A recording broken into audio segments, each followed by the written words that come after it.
So, in my thinking about like writing up lore and everything, I got to this concept finally, which I'm surprised I haven't touched on before, but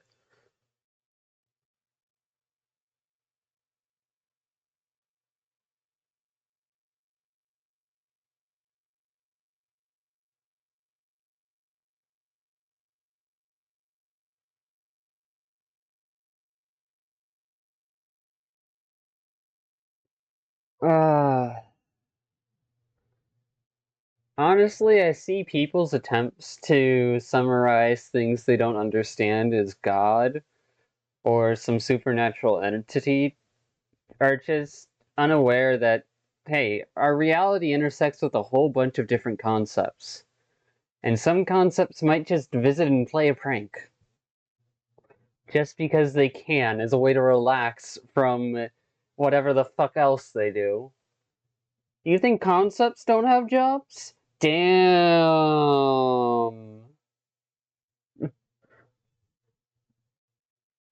I'm running with the wolves tonight. I'm running with the wolves. I'm running with the wolves. Trick or treat. What would it be? I walk alone.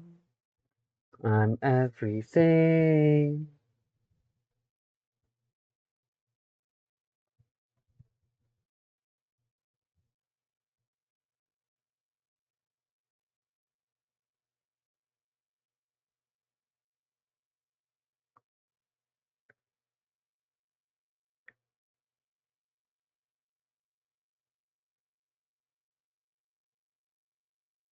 Mm.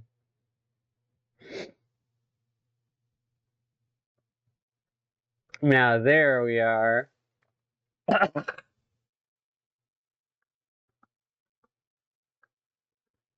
I don't think there's a god. If there is, I'm not them.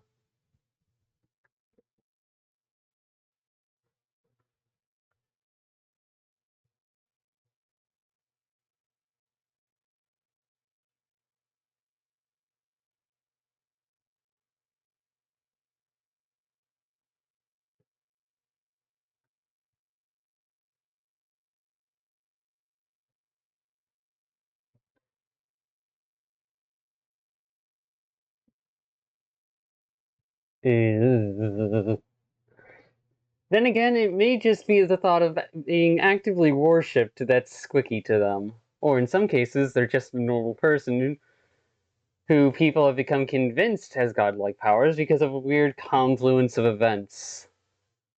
God Usopp, if you want to reference One Piece.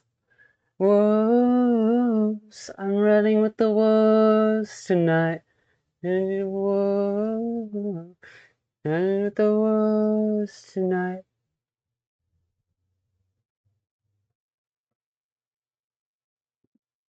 With great power comes great insanity. My head is a cloud. Your argument is invalid. Seriously.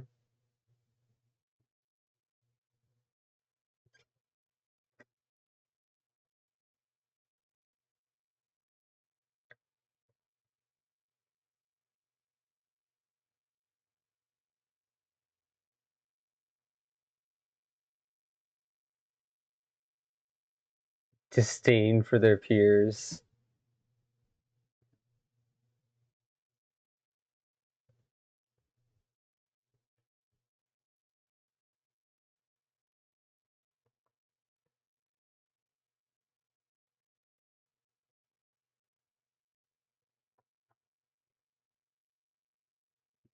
Not to be confused with the anti-god.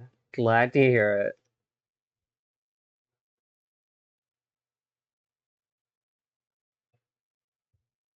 Sir, I'm afraid you've gone mad with power.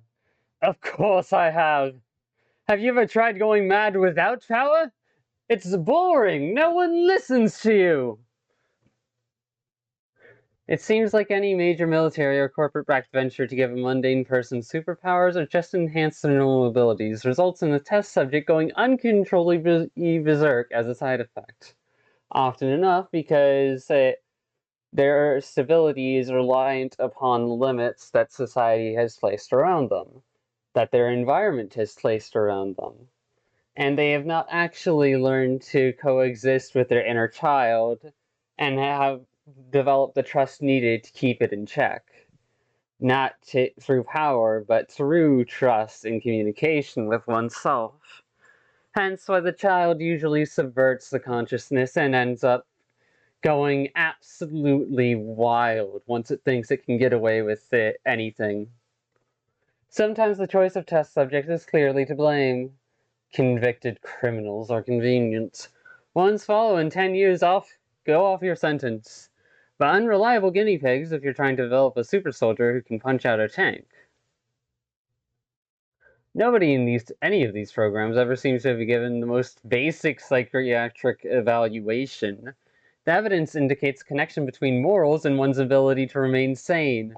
Normally, using power makes you crazy the longer you use it because evil feels good, but noble, heroic character is better able to stay in control. I want to see what concept that links to. Oh, heroic willpower. Yeah. Other times, it seems that insanity happens as a side effect for no discernible reason other than to justify the needs of the plot, and or give the super individual weakness that they must struggle to balance and maintain. This also gives the badass normal their one edge over the competition as they lack this weakness. There may be some technobabble, but this is usually the real reason. Sometimes the creators of the super being realize the error while in the prototype phase and will seal the subject away, hoping everyone just forgets about them. Often, the first subject to undergo this process, or a single sequence subject, will turn out okay. So on top of all the various other issues is that the treatment has, it's usually their job to clean up the mess made by subsequent failed attempts. If it's a science is bad story, the sponsors of the program are likely to just keep pumping out nutty prototypes, hoping they'll eventually make one that is not insane. This trope can also arise if the principle that knowledge is power extended to these things man was not meant to know. If all else fails, it seems like it happened just to make the Aesop power tends to corrupt, and absolute power corrupts absolutely. Which isn't actually true. Power tends to enable, and absolute enablement corrupts absolutely. Karmic death is a frequent end for not only the subject, but the scientist who created them. Or it. May be either the cause or result of a science-related mimetic disorder, especially if the person is already a mad scientist to begin with. Invisibility seems to drive one insane because when you're out of sight, you're out of mind, or at least evil more than any other power, because it lets you spy on people undetected and escape easily without consequences. H.G. Wells' novel The Invisible Man is the trope codifier for invisibility, letting you be evil in the modern era, but the germ of this story is much older than that. If you asked Wells where he got the idea, he probably would have mentioned Plato's tale of the ring from Gyges, from the Republic. Shapeshifting and telepathy are close related seconds to invisibility as potential causes of this trope, probably due to head personality powers.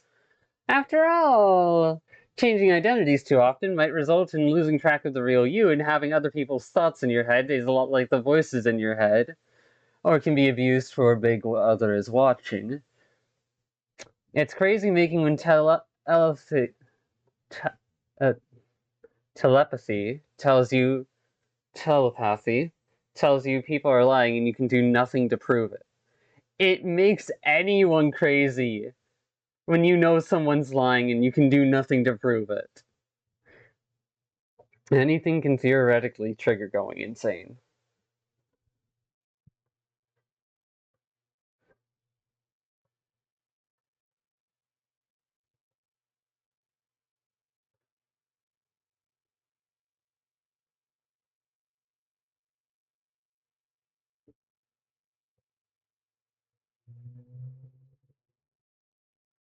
Knowing that one is a reality warper will cause a god am I and the warper to remake the world in their own image. Think of all the power perversion potential!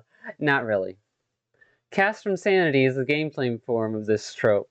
Sanity has a gauge number and is some kind of resource payment to do a skill. You lose your sanity the more you use it. This is the inverse of power born of madness. Godlike power is often giving someone a god complex and thus use this trope. One possible way to stave this off is to think, a god I am not. It always occurs when someone makes serious use of an artifact of doom, provided the user isn't eaten on the spot by said artifact. Not to be confused with great power comes great responsibility. Compare the corruption, almighty idiot, drunk with power. Power high, god for a day, mad god. I would like to know more about the corruption. Don't you feel the power? Soon everything will be corrupted, including you. The corruption is a force of chaos that gives some of its victims a superpowered evil side before or while it mutates them into mindless monsters. The body horror transformation progresses gradually, and the final result tends to be a hideous, slithering creature that looks like the spawn of an eldritch abomination, an enemy to all living things capable of inflicting the corruption on any creature falling into its tentacled clutches.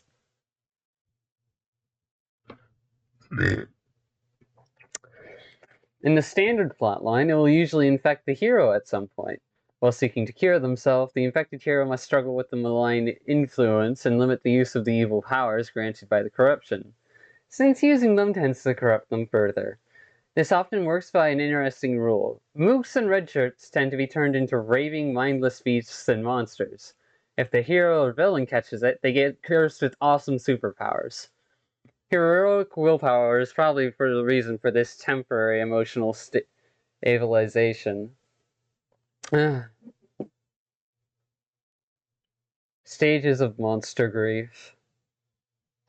Named villains and extras will usually give into it much more quickly for the powers and quickly betray humanity and or all of existence because of it. Expect them to get drunk on the dark side and suffer a superpowered meltdown because of it. Remember, evil is not a toy, and neither is power. Power is not a toy. Nastier versions require a mercy kill. They may, in dying as yourself, recover for just a few moments, but only if mortally wounded. Contrast with power degradation, where the cause of eventual death is overuse of superpowers or simply having them. In video games, a non-standard game over may occur when the player is corrupted too much. You can tell you're getting close to the edge if the PC gets tainted veins and undeathly pallor. Often related to the dark side, compare with great power comes great insanity, evil makes you ugly, and contrast the corrupter, who also does their best to turn others evil, but is also a character in their own right rather than an impersonal force. It's usually represented visually by gaining volcanic veins, a red right hand, and a game face, or even full-on slow transformation of the worsening curse mark. Incorruptible pure pureness may be immune to its influence or become a victim of a metaphysical variant of the Whorf effect, succumbing to show how powerful the corruption is. Due to the body horror involved, it is a potent source of nightmare fuel. For when evil force corrupts a location instead of a character, see evil tainted the place. For when the corruption is so resilient that it turns into another creature after being cleansed, see residual evil entity. Not to be confused with the third game in the Metroid Prime trilogy, even though it uses this trope as a critical story element. Nor should it be confused with corruption of the political variety, or the corporate variety, or the visual variety. That distinction at the end. Contrast purification. Stages of monster grief. Characters who have been transformed from human into something else tend to get quite a shock and change as much in morality and mind as they do in body. Much like this 5 stages of grief, these formerly human characters may transition from stage to stage, though not necessarily in any order. The first stage is denial. Character pretends nothing is different, often harming themselves and or others when the horror hunger goes uncontrolled. They ignore their new weak sauce weakness or their human mask slips. If they aren't driven to suicide by taking a sunlit stroll, they'll reach defiance, where they take out their anger at no longer being human on the things that made me this way. This can get ethically messy if not all non-humans are evil, leading to Van Helsing hate crimes.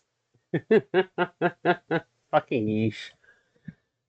Speaking of whom, a few manage to hold on to their sense of morality and identity and reach acceptance. These characters range from friendly neighborhood vampires to fully embraced fiends. They don't deny what they are, or bear grudges against their fellows. But in making peace with their non-human nature, they may have also distanced themselves from humanity, no longer viewing it as a group that they belong to, or should give equal consideration to. It is, however, possible they form a Monsters anonymous group to try and live amongst humans peacefully. Which leads to potentially the most dangerous stage of monster grief for anyone who is on the other end of the stick.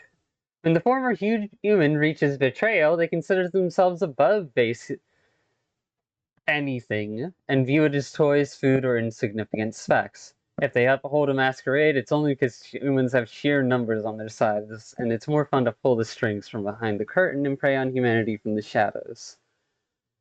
Compare sheep in wolf's clothing, when a human who's been infected uses their new allegiance to betray the monsters in favor of their friends and loved ones.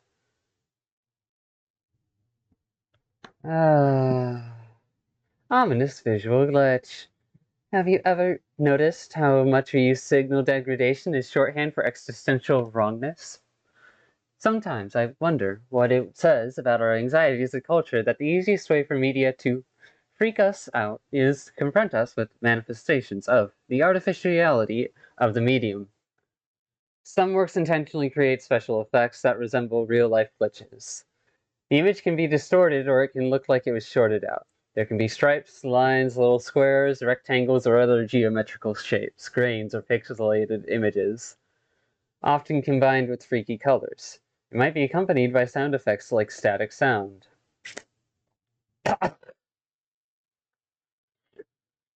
These effects are used to show that something weird, unnatural, or paranormal is going on. It can be used to imply that there is something wrong with the character's mind. For example, they're hallucinating, or they are influenced by subliminal seduction. It's also a frequency used to show a glitch in a matrix. When a person trapped in a lotus eater machine realizes what they see is not real, the image is distorted and torn down. This trope is rapidly becoming a staple of subgenre of horror movies as the technology behind it is based on regular part of modern society.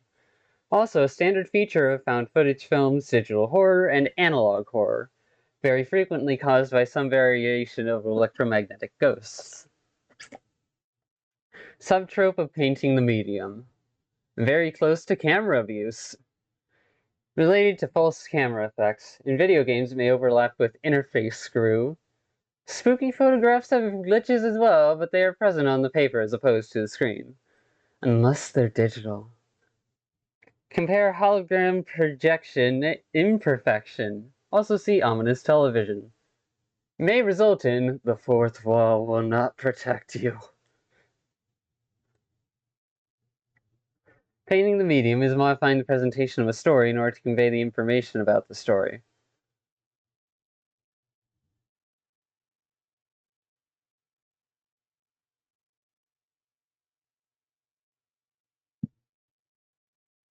A comic book might give characters special-looking speech bubbles that reflect their personality. A TV show might change to black and white or septatone during flashbacks. A video game might change its GUI to show a change in the player or the setting. By painting the medium, a creator turns a transparent tool, meant to show the work behind it, into part of the work. This is typically done for one of several reasons.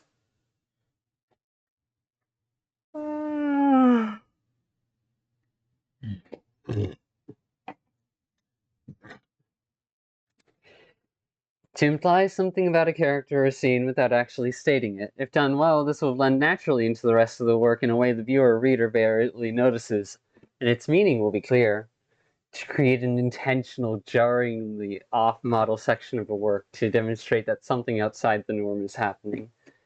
An eldritch abomination may be drawn in a different art style to symbolize that it's an intruder from another reality, for instance.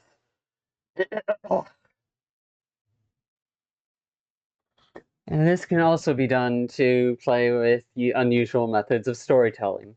This results in more extreme examples and is wholly postmodern in application. Done well, it creates a sense of confused surreality. Done bad, it can be pretentious and incomprehensible. It can also be done for cheap laughs if you really want to go there, but that's the low-hanging fruit. Some of the most popular variants have become so conventional that we stop noticing them completely. For example, dialogue written in all capital letters is shouted. That is, if not in a medium where all caps is the norm, like most comic books, in which case lowercase letters can be used to indicate a usually soft-spoken character.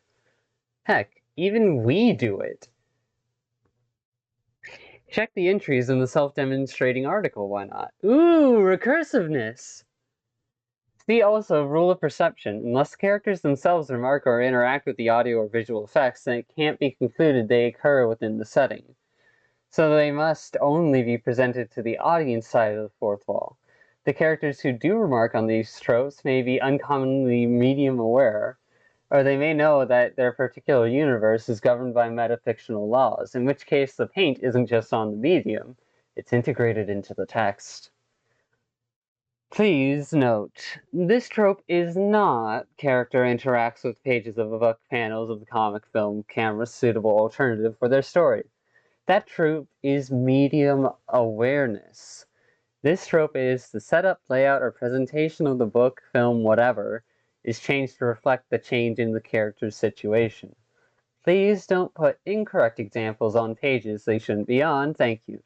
Splatter on the camera lens may be acceptable as a way of showing just how much rain blood liquid is flying around the scene at a point.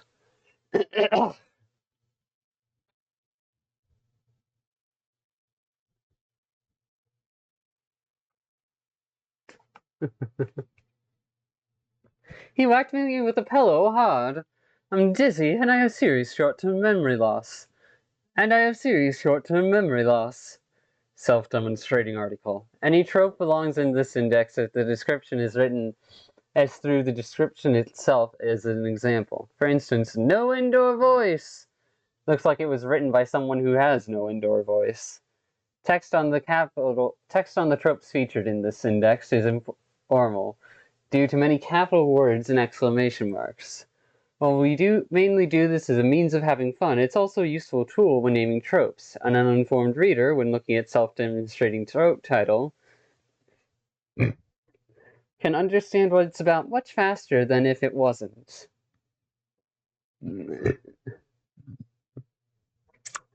Thanks to the Growling Nelson paradox, whether this very article counts as a self-demonstrating article depends entirely on whether we say it is.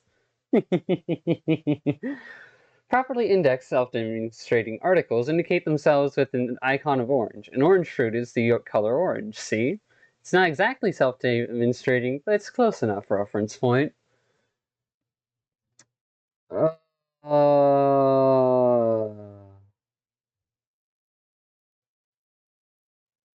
we interrupt this index.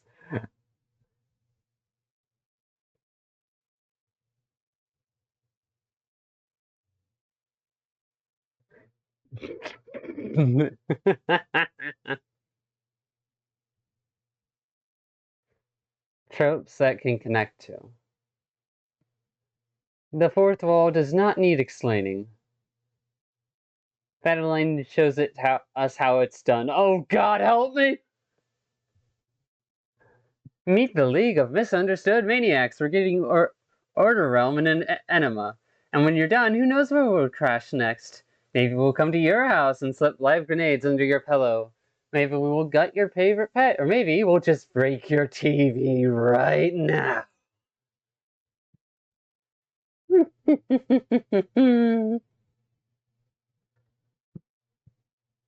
Defector from Decadence. Pouring one out for his dignity.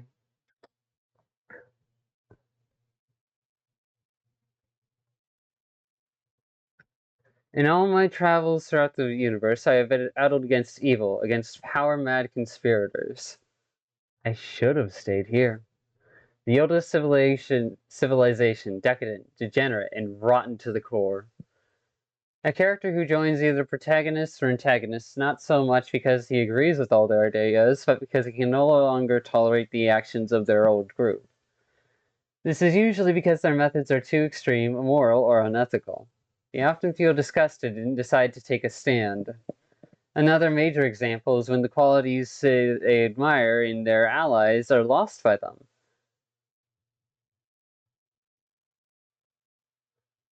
Ah,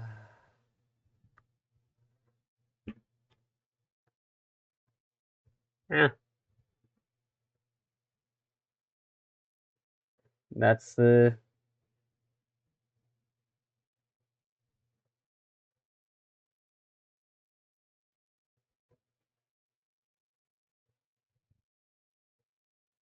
Hmm. Yeah, that is basically the premise of a Runaway Pact. Of the Runaway Pact story I have yet to write. Time. Oh, all the echoes in my mind cry.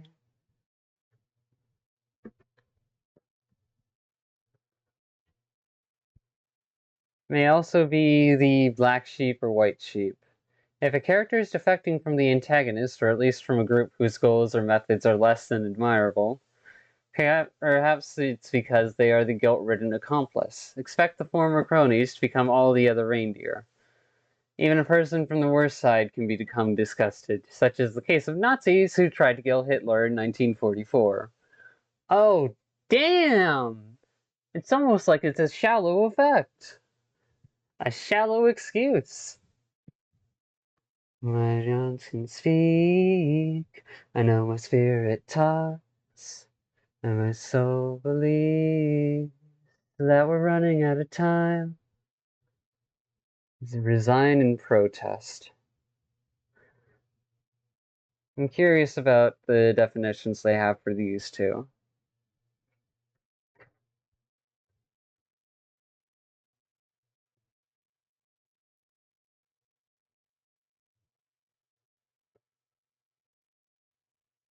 Rage within the machine.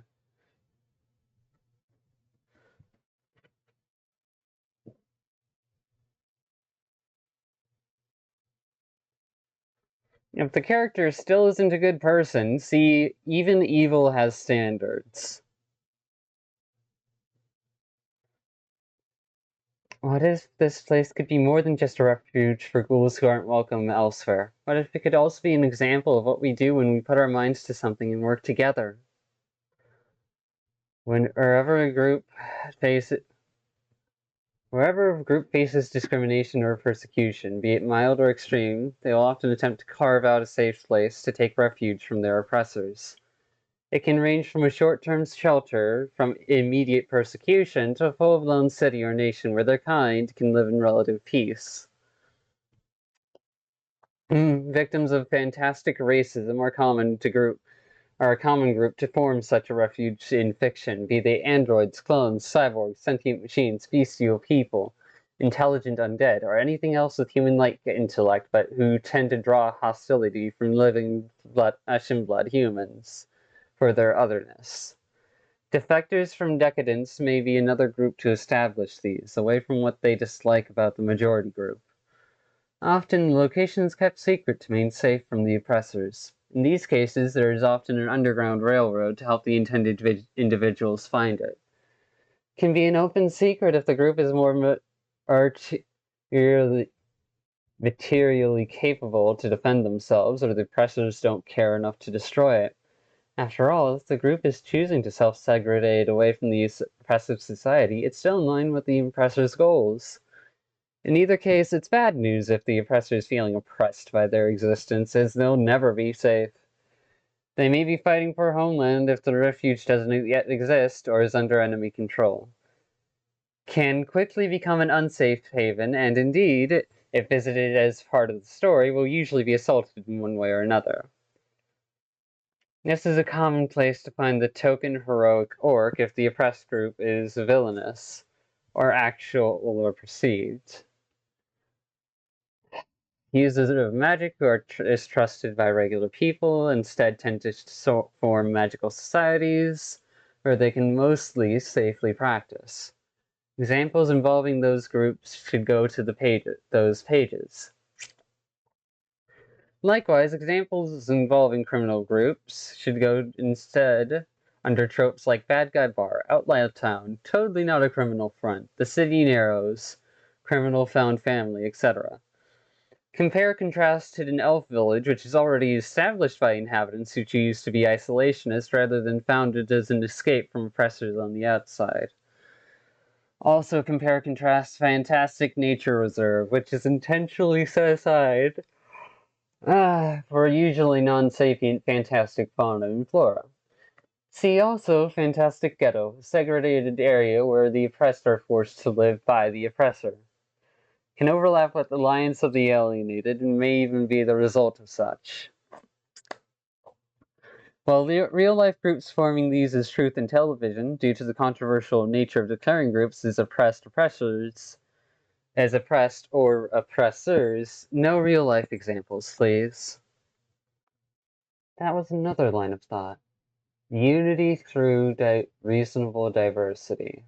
Not endless diversity. Not blind diversity.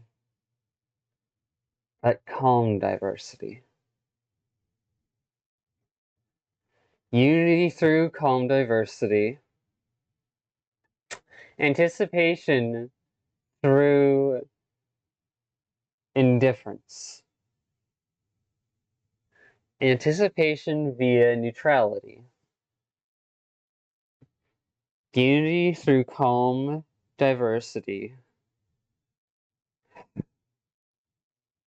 Oh, I'm running with love. I'm gonna put this in my notes because I keep on forgetting. Unity via calm diversity.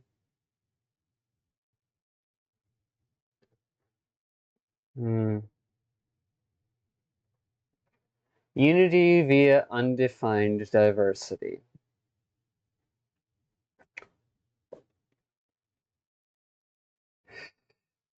Equality. No, unity. Well, yes. But no? Brain failing. Hold on. Unity via acceptance. Equality via diversity. Diversity via equality.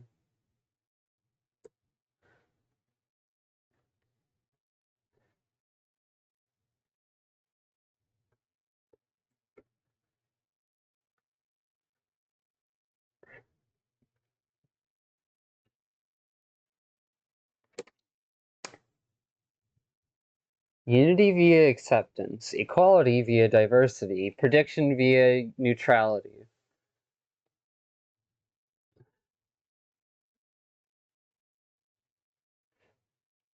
Relativity via resonance.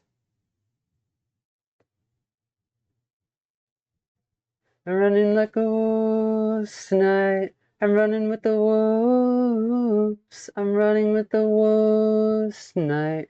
Running with the wolves. I'm running with the wolves tonight. Running with the wolves. I'm running with the wolves tonight. Running with the wolves.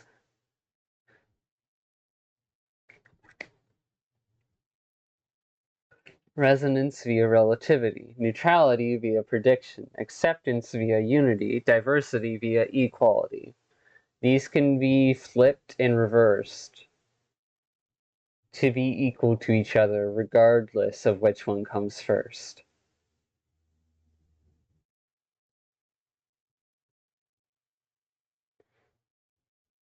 Well, I mean, that's the most easy. That's like the most basic one. Space via time.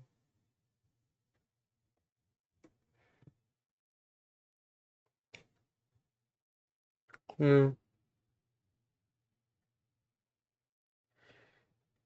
Because if you had no space, then you would have no time.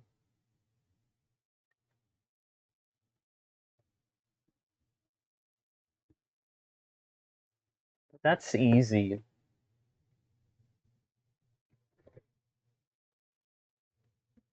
Consistency via persistence. Persistence via consistency. I'm running out of time.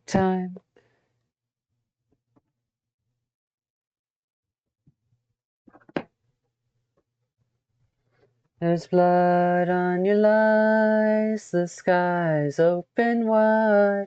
There is nowhere to you to hide, the harvest moon is shining.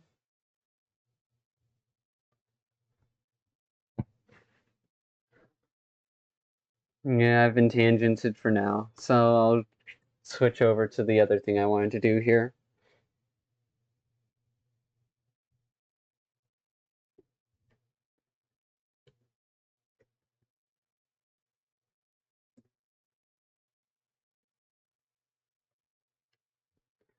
Hmm.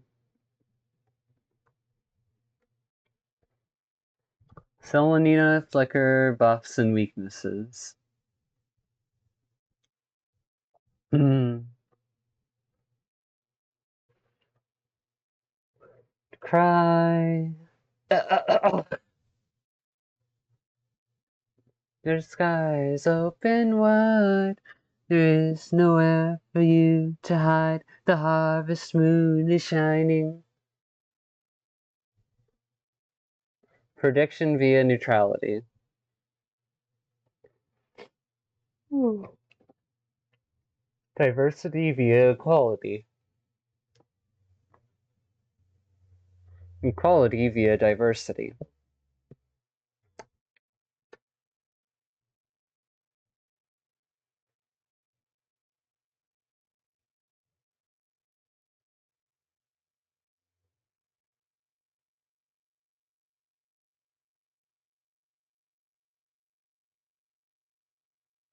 Ah, I'm running with the. I'm running with the wolves. I'm running with the. I'm running with the. I'm running with the. I'm running with the wolves. Running with the wolves tonight.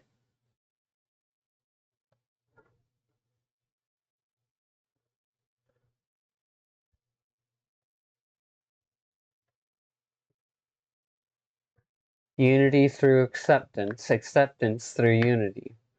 Equality through diversity, diversity through equality. Relativity through resonance, resonance through relativity.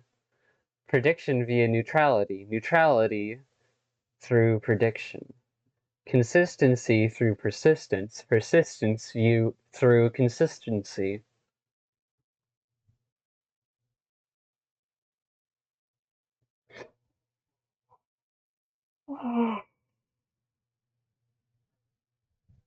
I'm trying to think of rules that could govern our reality without it being like the simple obvious, but the more nuanced dynamics that have simplicity as their foundation and can just connect to many different instances.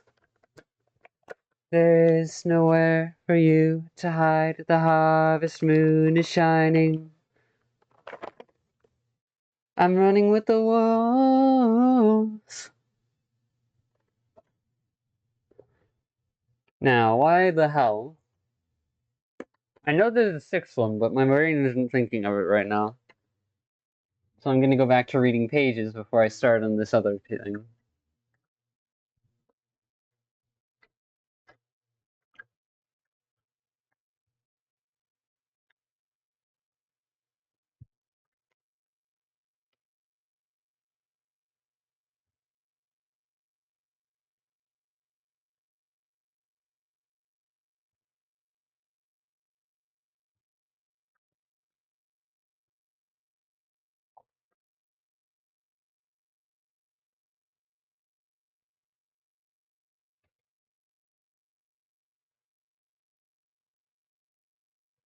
She's not the hero. Quite often, she's the hero's love interest. And so sometimes invoke a marry for love, not only as another way for her to rebel, but also to get out of an arranged marriage. She usually qualifies as a royal who always does something, who actually does something. Sometimes the rebellious princess is the white magician girl, but not always. In video games, she can also be an archer, warrior, or black magician girl.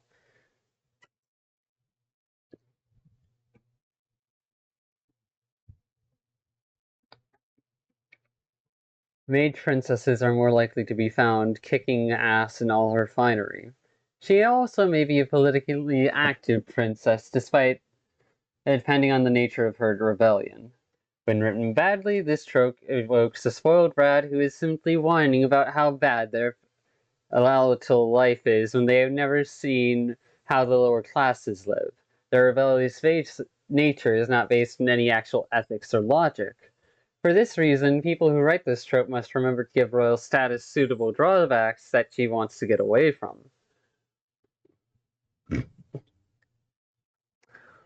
Somewhat more common in the earlier days of the RPG genre than they are now, their population has dwindled with the reduced number of games involving monarchies. Male examples are rare, but not unheard of. Can be an example of modest royalty, often experiencing rich boredom and likely to invoke a caged bird metaphor. For characters a little lower on the social hierarchy, see Spirited Young Lady. Might be confused with Princess in Rags, who is forced into not being a princess, whereas the rebellious one chooses to.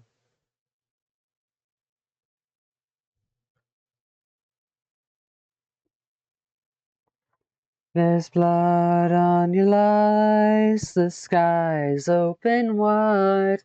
There's nowhere for you to hide, the harvest moon is shining.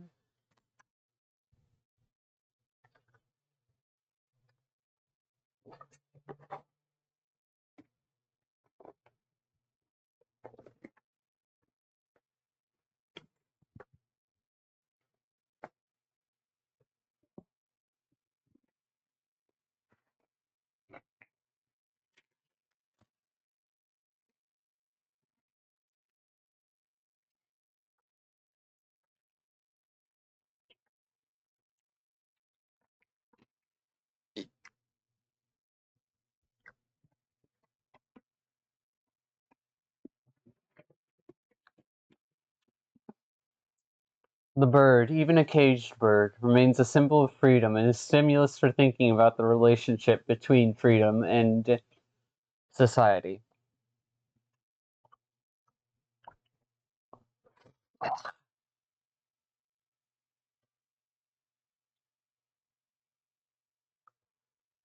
Hmm.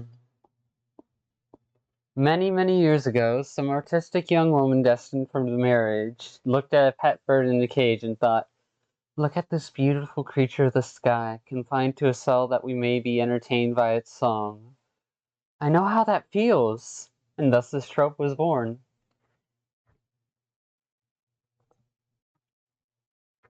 Caged bird metaphor is a common animal metaphor whereby a character, often woman or girl in an impressive environment, is associated with the caged bird, symbolizing their sense of confinement and longing for freedom. This trope is effective because birds in the wild tend to represent freedom due to their enviable aviary capabilities, making it all the more tragic when one is deprived of that birthright. Note the term jailbird for prisoner and flying, flying away, and flying the coop are all synonyms for escape. The trade-off, of course, is that many metaphorical cages also offer protection and some degree of luxury. Examples will often explore this choice between freedom and safety. Most of the cages you will see used for this trope are tiny, old-timey bird cages with only one or two bare perches. The metaphor is far less applicable in modern contexts, as most bird keepers knows to house their pets in larger, more interactive cages and not keep them confined all the time. Often a stock visual metaphor. Subtrope of animal metaphor and close sister trope to Call of the Wild Blue Yonder. Character is not always female, though there is a long-standing literary tradition of applying this to the ingen inguine ingu ingenue ingenue damsel in distress or rebellious princess, where it often overlaps with rich boredom. Will often be a wide-eyed idealist or step-forward smiler. Contrast bluebird of happiness. May overlap with birdcaged, where it's no longer a metaphor. Compare canary in a coal mine.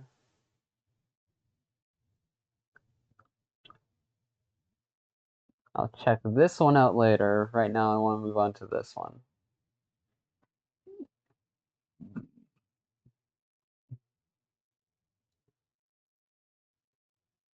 Let's close some tabs and organize them.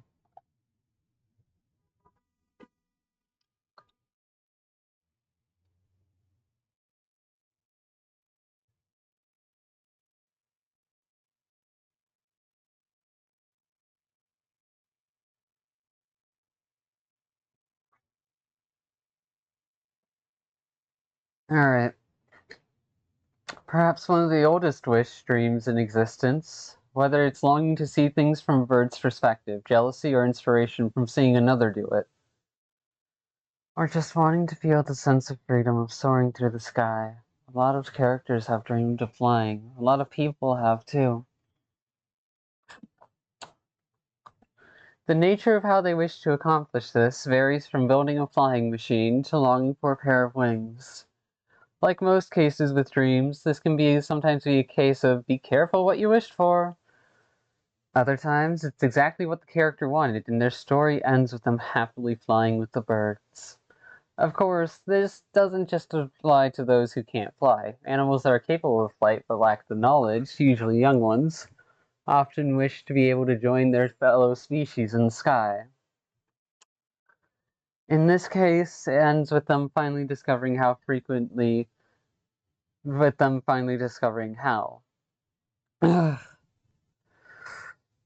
overlaps with caged bird metaphor and acrophobic bird. When a flightless bird has this dream, it's usually a tragic dream. Although there have been some cases where, for some miraculous reason or another, it's subverted. Subtroop of Pursue the Dream Job and Journey to the Sky. Contrast dreams of flying, which is about literal dreams of flight. Also see The Joy of First Flight, when a character gets to experience this fantasy for real. Not to be confused with Tales from the Wild Blue Yonder or The Wild Blue Yonder.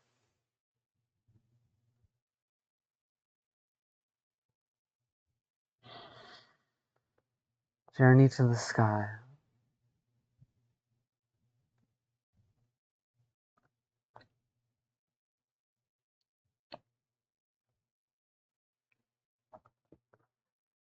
At one point during the work's story, either as part of its central plot or as a story arc, a character wishes to reach the sky. Not in a spiritual sense, when the character dies, that's journey through death, but in a physical sense, where the character is still alive. They wish to reach there for a specific purpose, be it to find a plot coupon, to find something or someone who might help them in the adventure, or just mere curiosity.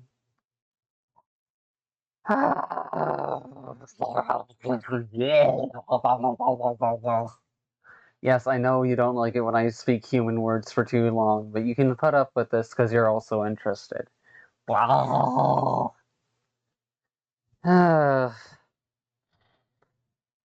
So the story shows the character undertaking a trip to the sky. They may do it by climbing a ladder or beanstalk, or reaching the highest floor of a building or tower. In this case, the clouds have been seen around or beneath the floor's height to ensure it is within the domain of the sky. As a last resort, the character might need to build something, such as a tower or flying machine. The objective is the same regardless of the means. The character may end up finding an ominous floating castle, or floating continent. On rare occasions, the character might reach so high they find themselves in outer space or an otherworldly landscape. Conversely, if the character reaches the sky and realizes that there's nothing beyond it, they've come across a firmament. Ooh. This trope is older than feudalism, and its popularity is attributed to religious and mythical lore as well as man's desire to learn what lies above everyday ground. It has become a frequent instance in high fantasy and science fiction media. Compare climbing syntax climax, sister trope to journey through death, for which case the character dies and manifests themselves afterwards as a soul aiming to either come back to life or reach the angelic sky to rest peacefully. And to compare to Stairway in Heaven, when the character's soul walks upstairs to reach the spirit realm. Both of them, especially the latter, are often combined with ending by ascending. The next logical step of this trope is interplanetary voyage. I'm running with a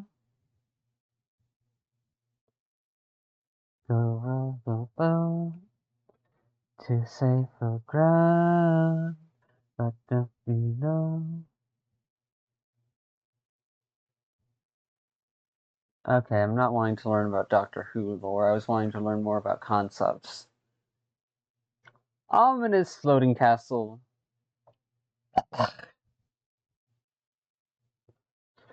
Some villains have their own country with a well-guarded, desolate volcanic wasteland around their ominous dark tower that the heroes must battle their way through. Others, however, have bigger plans, entire planetary systems, or an alternate universe, perhaps. And right in the middle is this place, a floating, menacing castle of doom or huge levitating fortress overlooking, well, pretty much nothing. There's no Mordor here, no vice-filled urban district, and certainly no red-hot volcanic underworld. The base floats in absolute nothingness. On top of that, there are multiple versions with their respective associations. A floating continent with this place on top will often be a rather mystical area, with the design being somewhat more odd to be awed by than scared of, since it has land and nature around it. While aliens in spacefaring series usually have an enormous airborne craft carrier in the center of the center or edge of the universe. In a fantasy or fairy tale story, an evil giant might live in a huge castle high in the sky. Then, of course, anything literally told in a void has a pretty good chance of being a mind screw. Nevertheless, it's relatively common, especially as the very definitely final dungeon in a video game, providing the backdrop for many an extremely powerful evil force. And not to be confused with Floating Castle. Outfitting such structure with long-ranged weaponry may turn it into airborne artillery. Extreme cases overlap with space station, and if armed, it may even commence orbital bombardment. If the castle has the ability to transform into some kind of giant monster, that falls under the Citadel Comes to Life. Oh, oh, oh, I'm running with the wolves. I'm running to the castle in the sky.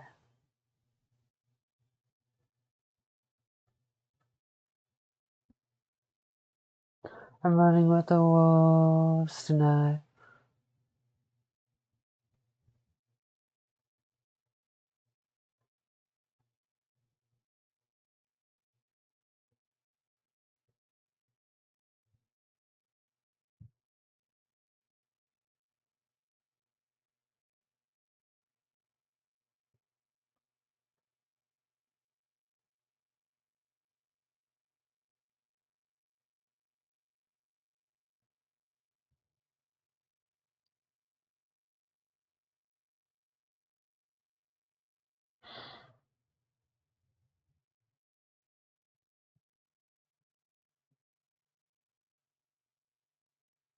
It must be Miyazaki.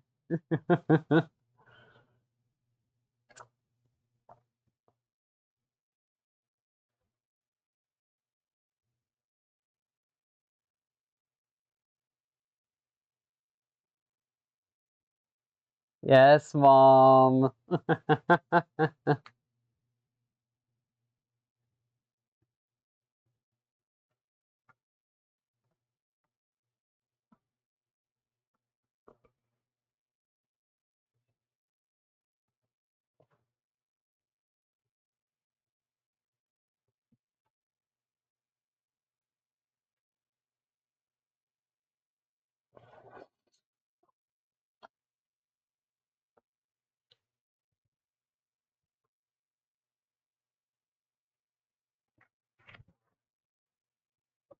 Ah,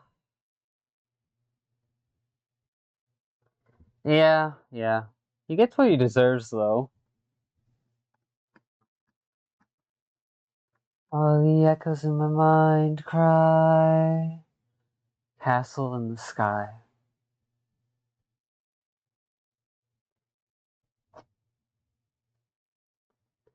Resonate.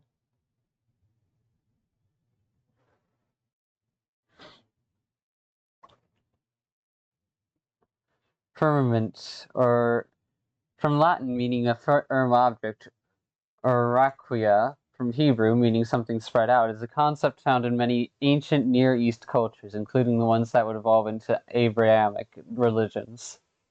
That imagines the sky above as a dome or a flat roof that separates the mortal world from the primordial ocean that predates creation. Although Christian theologians would replace the ocean with heaven. Poking their nose where it doesn't belong. Get ready to live some madness. While this has been long disproven in real life, it hasn't been seen as true outside of frequent in circles since classical antiquity.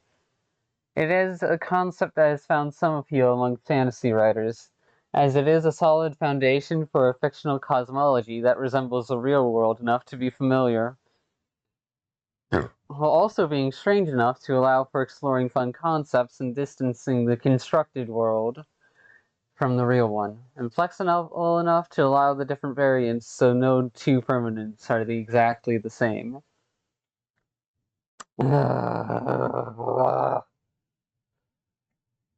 In modern fantasy stories, the original version of the firmament as a roof or dome that lies over the world is fairly rare and usually only opens up in stories about flat worlds. Much more common is the idea of a celestial sphere, a giant orb that completely encircles the planet, the solar system, or even the entire universe, like a naturally occurring Dyson sphere. In this model, the fixed stars that appear to stand still, unlike planets, sun, and moon, are typically part of the celestial sphere, either as glowing spots on its inner surface or as holes through to whatever lies beyond. The sun, moon, and moving stars can also be part of this, but it's more common for them to be their own things in geocentric or heliocentric system within the sphere. Gates may be present at the far eastern and western points of the sky, through which the moving bodies are assumed to pass through the firmament to go beneath the world in preparation for rising on the other side. Ancient Greek cosmology imagines several layers of concentric celestial spheres, each made by the transparent element aether, which each held one of the celestial bodies and rotated with Earth at its center. A relatively common element within this trope is that the sky is physically held up by someone or something. Giant pillars, immense mountains, a giant god or angel that needs to remain whole, or at least at their post, to keep the firmament from crashing down onto the world. Atlas, as an imprisoned Titan, is the most famous example of this, though variants on this theme occur in several mythologies. This trope does not cover more traditional domed hometowns or Dyson spheres with false skies projected, as those are artificial constructs, and there is presumably a real world outside, which falls under the artificial outdoors display instead. Also, do not confuse with visual gags where a fourth wall breaker interacts with the background set, such as the sky as if it were a solid screen. Often appears in tandem with the flat world, as with the sky dome covering a planar expanse of Earth. This may also overlap with heaven above, while heaven or the abodes of gods lie on top of the sky dome. Compare Dyson's sphere, which can be an artificial version of this. If the firmament is damaged, you may get crack in the sky, though the tropes don't go together as often as you think, since crack in the sky is often meant as a mind screw. A sky that's just air can't crack, thus making it more screwy when it does! A firmament can crack, making a crack in the sky just a logical extension.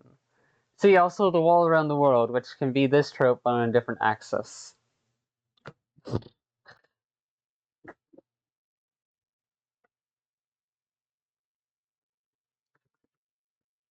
Today's Wordcast. cloudy, with a chance of reality falling apart. They looked. After a moment of disbelief, the group realized that there really was a crack in the sky. It began at the crown of the tree, then climbed up like a lightning bolt stopped mid-strike. Several hundred feet above the building, the break spider-webbed outward, forming 6 jagged lengths of ruptured space-time. Even as people watched, those cracks began to widen, forming a disturbingly familiar 6-pointed star. The sound of the plane breaking apart was gradually supplanted by the howl of air getting sucked into the breach. Funny you should say that.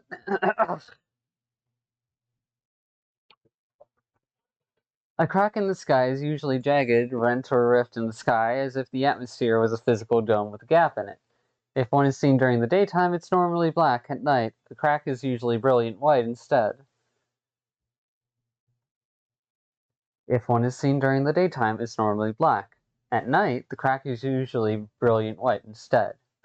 In some cases, this trope depicts the sky as a physical object, literally capable of breaking in other instances, where there isn't a material sky to be broken apart per se, and the craft is instead a rift or flaw within the fabric of space.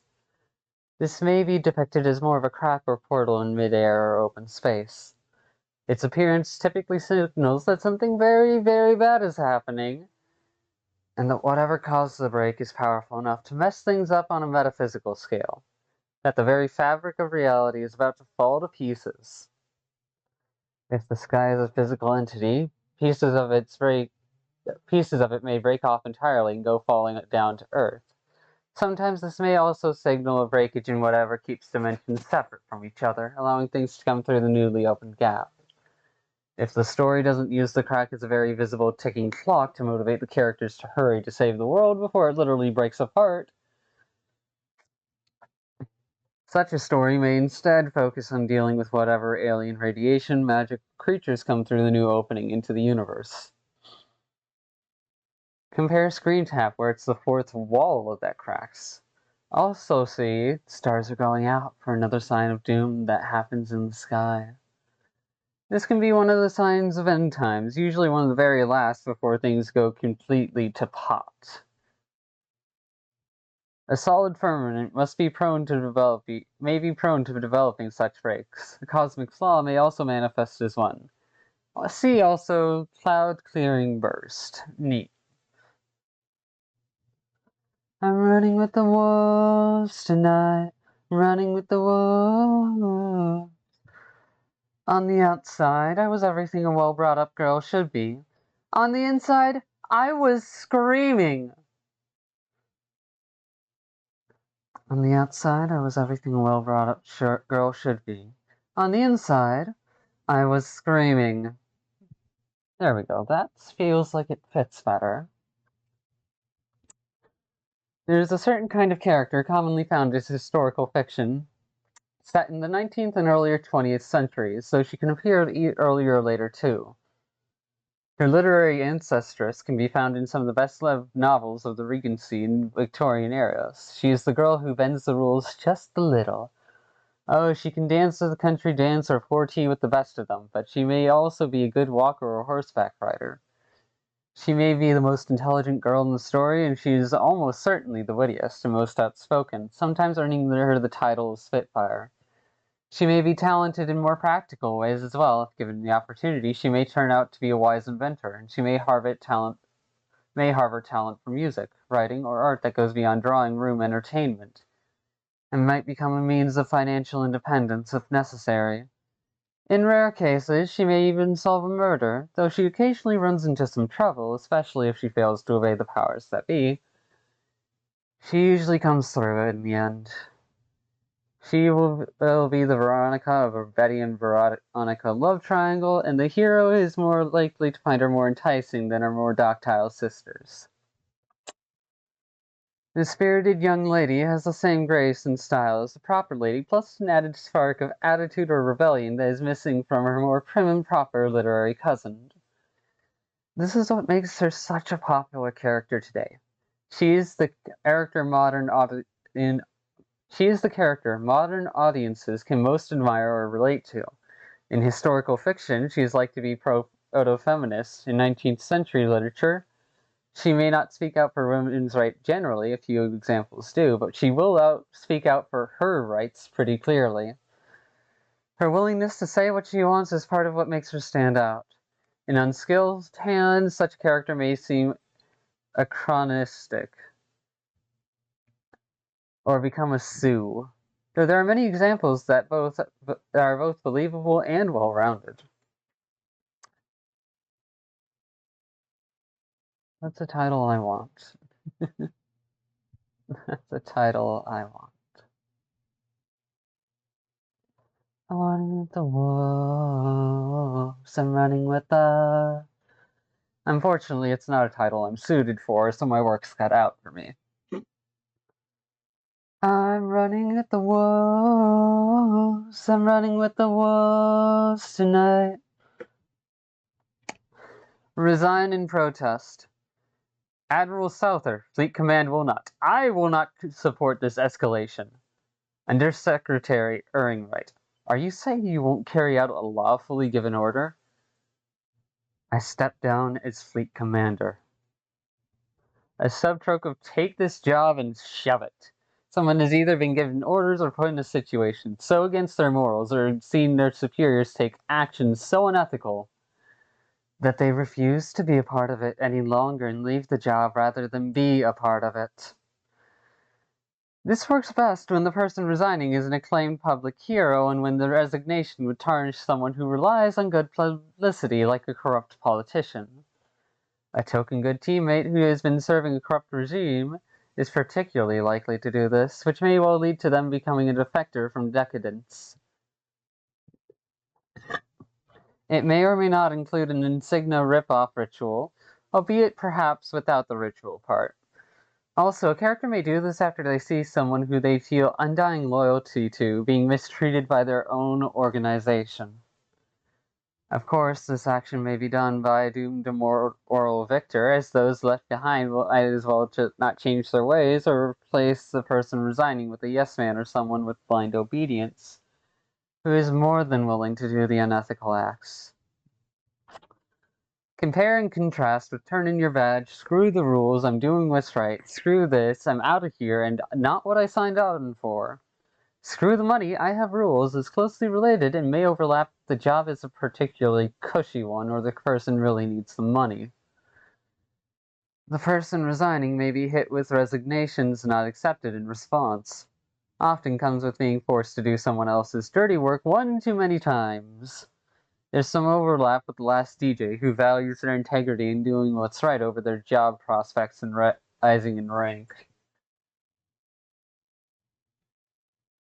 and is willing to defy their bosses over it, and rage within the machine when someone begins doubting the organization they're a part of and begins rebelling against it, or at least contemplating doing so. An inverse is internal reformist, who decides to stay within the system and attempt to guide it toward better things or reform it that way. For a specific case in feudal Japan where a samurai protests his master's decision in the only honorable way allowed and by the Bushido's code, see seppuku. If they had no choice in the matter, that's resigned in disgrace. The last DJ. Well, you can't turn him into a company man. You can't turn him into a whore. And the boys upstairs just don't understand anymore. This is a type of character with a lot of integrity. Their skills at what they do make them something of a legend, often greatly admired by those who work or beneath or alongside them. They refuse to just go along with what their bosses or administration want. Unfortunately, because they don't play by the rules of office politics and because house policies here promote blind obedience, their superiors have blacklisted them and made their career stall out at a certain point. This results in a tense situation where management may be actively looking to get rid of them, but can't because of their reputation. Well, they just either want to do their thing or make changes to the existing system. If not the protagonist, they'll usually be a mentor figure, perhaps a big brother mentor, big sister, big sibling. Alternatively, in stories on the cynical side of the scale, he can serve as a warning of what happens if you're not willing to make compromises. Natural enemy to and bane of the obstructive bureaucrat. The last DJ can become the almighty janitor. Though not always. If bosses really get sick of his honor before reason attitude, he may get threatened with or actually have to endure being reassigned to Antarctica for their stubbornness. It may also get to the point where this character winds up having to resign in protest when their organization really goes too far for them. In the end, of course, if they push them too far, if the person pushes their bosses too far, those bosses might decide to fire them once and for all, their reputation be damned. And if they keep their head down instead, they may become the internal reformist. Frequently overlaps with knight in sour armor or token good cop. Music-wise, it overlaps with music as politics. This trope is the opposite of kicked upstairs, where an unwanted, incompetent person is promoted to get them away from the real work so they can no longer screw things up. Which usually backfires. Compare a rebellious rebel whose conflicts with their superior are acute, not chronic, and who rapidly ends up dead or fleeing. Also compare Bunny Ears Lawyer, where the traits that would hold back the last DJ get overlooked on account of how much an asset the character is otherwise. Traits in the Bunny-Eared Lawyer are also mostly just quirks and eccentricities that may be self-indulgent, as opposed to the last DJ who's more likely to feel like they're the only sane person. The traits that cause the last DJ to clash with their bosses or colleagues are traits related to virtuousness and work ethic in comparison to their more bureaucratic, geekish, or pointy-haired bosses' colleagues.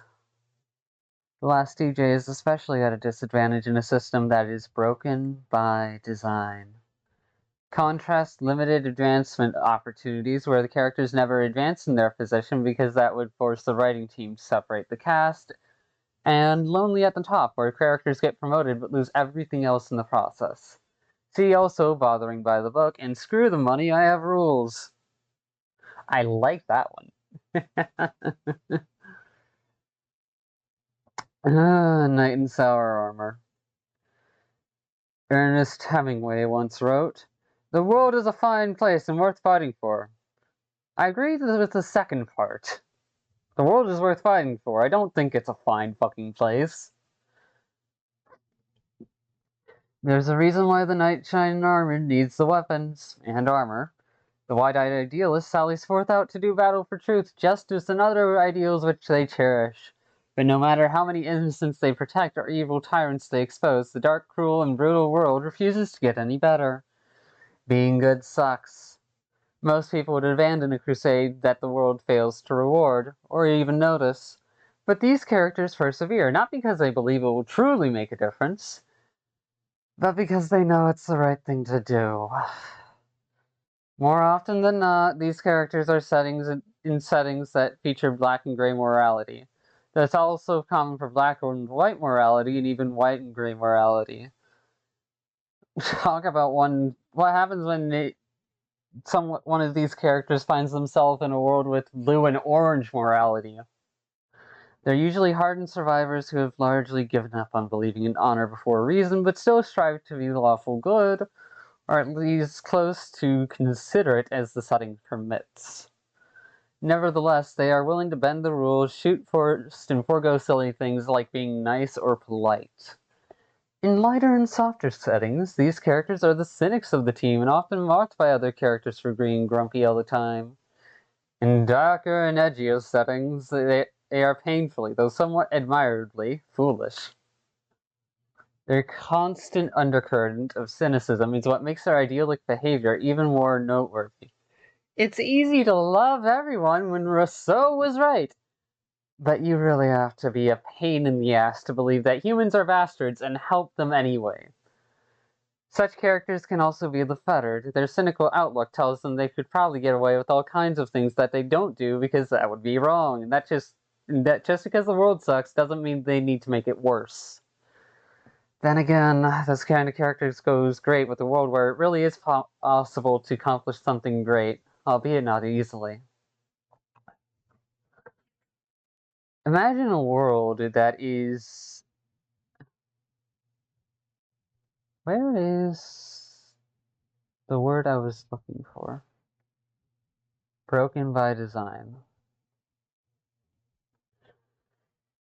This is the inverse world of the worldview for most well-intentioned extremists, especially as those that believe utopia justifies the means. No, utopia does not justify the means because you are still responsible for your bullshit. Extremists or Knight Templars may believe themselves to be this, but their actions are far too extreme. A knight in sour armor believes in the rules and breaks them only when absolutely necessary, which is very rarely. Not surprisingly, may have taken a heroic vow related to this behavior. Often has a personal set of rules, trimmed down to those that really matter in order to minimize conflicts and distractions. Contributes to the knight's gruff tendencies, since politeness tends to appear a lot further down the priority list than feeding orphans and so on. Generally, these characters fit one of two personality types. Member of the first type are former wide-eyed...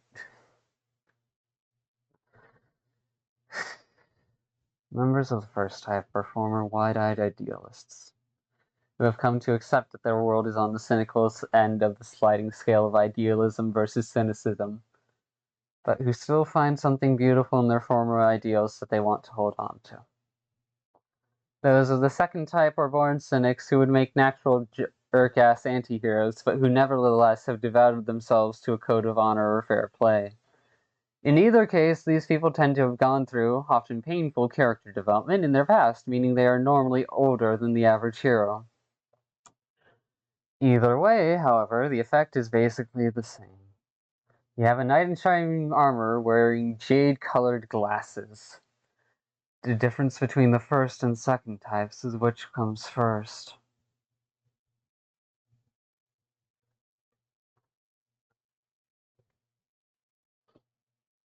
These characters often show up in film noir, dark fantasy, and low fantasy. Law enforcement is a particularly attractive career, but a knight in sour armor will usually hold back from becoming a cowboy cop. Very frequently, they end up as a mentor in sour armor, the last DJ, or a cool old guy if they last long enough. As teammates, they are often the sour supporter. They also frequently end up as hero antagonists in extreme movies. This is the final state of the atoner post-heel-face turn. Despite their cynicism, they behave like the anti-nihilist. Will often overlap with the Snark Knight. Compare angst? What angst for characters who have troubles of a good alignment with far less complaints. Noble demon who will probably declare themselves evil but still finds themselves doing good in once in a while. Bionic hero for characters who are determined to see their goals through to the end in spite of the suffering they both experienced and caused. Sour outside, sad inside for characters whose sour attitude hides the fact that they are sad. And jerk-ass Wooby, who spits in the face of the alignment chart. I love that people keep finding new limits to overcome and redefine. It's beautiful, if not still infinitely annoying for categorization. Also see Iron Wooby if they continue the good fight in spite of their pain, and Stoic Wooby if they hide their pain through stoicism. Converted silly rabbit idealism is for kids, or good as old-fashioned believers may well find themselves becoming this trope if the heroes can bring them around. If they don't like idealism but don't like cynicism either, then you have a touch of silly rabbit. Cynicism is for losers.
Many people have jobs because people need money to pay their bills, clothe themselves, keep a roof over their heads, and put food on their tables. Some of the companies that offer these jobs are fun, while others aren't. And then there are some companies where, unless you've got an economics degree from an Ivy League university, you'll have absolutely no idea how they're staying in business, thanks to the staggering, mind-numbing degree of incompetence displayed by those who run it.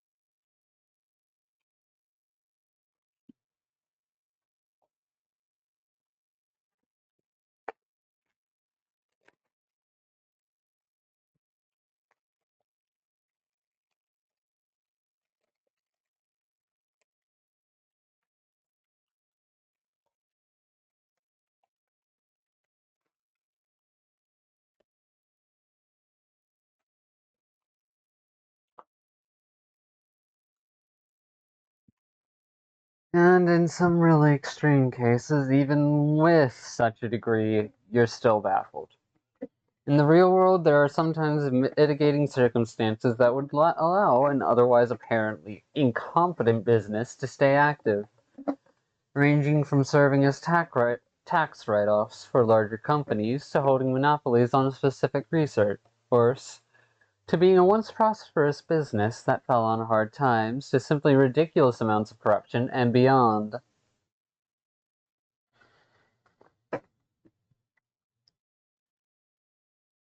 Hmm. But due to the sheer complexity of it, most stories don't get anywhere near that detailed in their observations of real life issues like those for the companies they depict. Sometimes they serve a more sinister purpose, from front businessmen to hide illegal activities and launder the money gained from them are well established. From front businessmen who hide illegal activities and launder the money gained from those activities, a well established phenomenon, to dysfunctional businesses with no apparent client base that still somehow manage to continue operating. May be controlled or managed by pointy-haired bosses, be staffed mostly with bogglingly stupid employees, have installations with tons of safety violations, saddled with ludicrous rules and regulations that make no sense outside of some bureaucratic hell, purchase and or release the shoddiest products imaginable, or some combination of the above.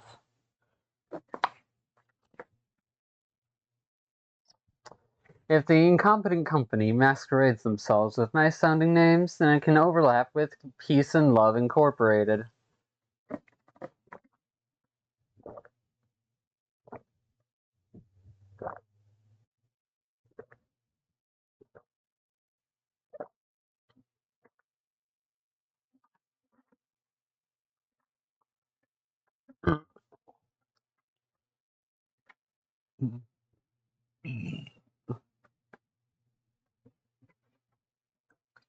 Working covert ops, you learn to exploit weaknesses. You manipulate greed, fear, pride to make people do what you want. But when you're dealing with true believers, those weaknesses aren't there. All you can do is help or get out of the way. For some people, money isn't an issue. Maybe a protagonist's morals and convictions are so strong that they can never be bought out, not even for all the money and riches in the world. Maybe someone is so committed to a goal that they'll spend all of the money they have in order to reach it. Or perhaps there's a kind of person who just doesn't need the money. The warm, fuzzy feeling after doing a good deed is reward enough. Or there's simply no amount of money that can replace what they were stripped of. Whatever the reason, wealth comes second to personal values. Even a chance at matrimony may not be good enough.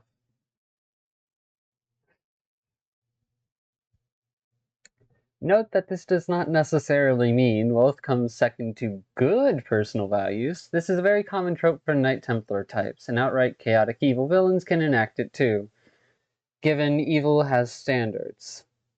As many people who give amusement a higher priority than personal gain. The honest corporate executive lives by this mantra. Of course, it's not unknown for it to be a secret test of character with the sweet and sour grapes. Compare money is not power, keep the reward, honor before reason. But you're in the dark. Doing it for the art. Screw the rules. I'm doing what's right. It's not about the request. The last DJ is a specific character type who is likely to do this, although they may pay for it in missed opportunities. If the character's refusal includes making the situation even worse for the offerer, it's a bribe backfire. See also, screw the money, this is personal.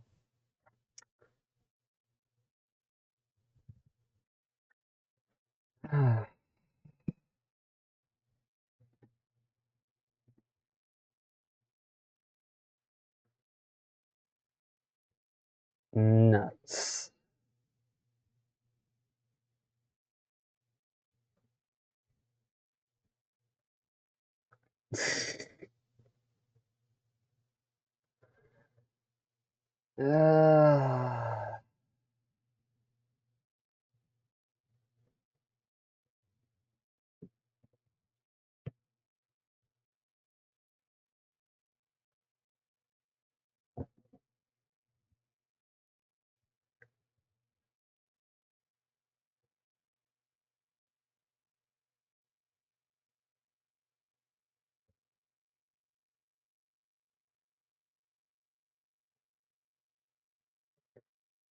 Thing is, it's not always easy to tell how if you're doing the right thing.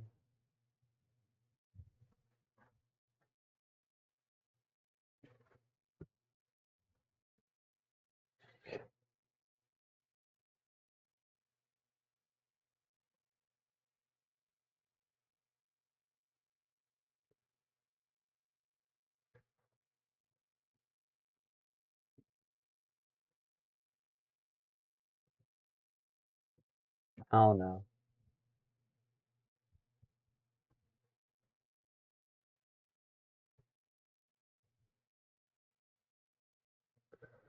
I don't know.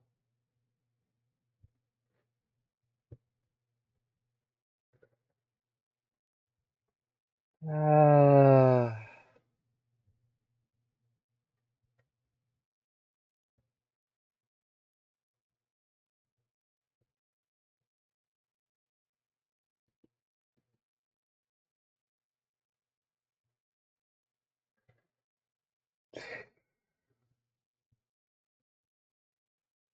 Often a prerequisite for a can we rule together offer made to a hero.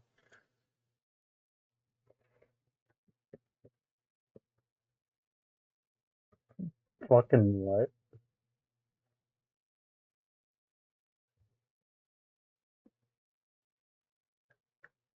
Zero approval gambit.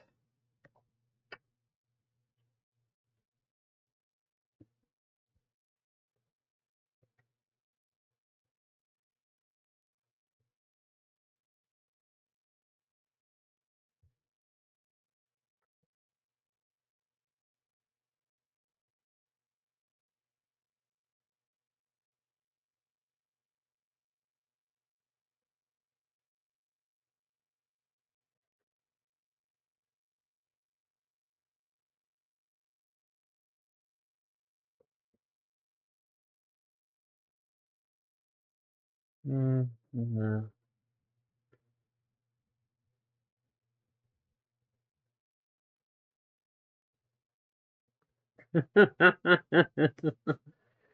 Such a misguided loyalty. You'd be a great minion. Shame they don't see it. I could do horrible things with you instead of to you. As if.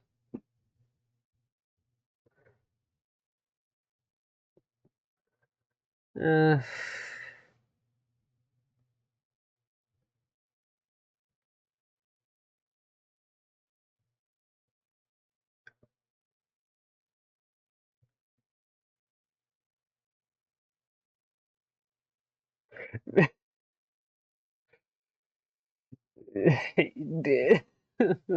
The fact I can actually understand that as not sarcasm is sad.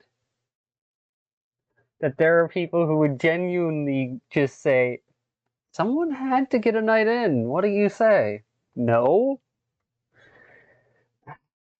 Adorable fucking degenerates.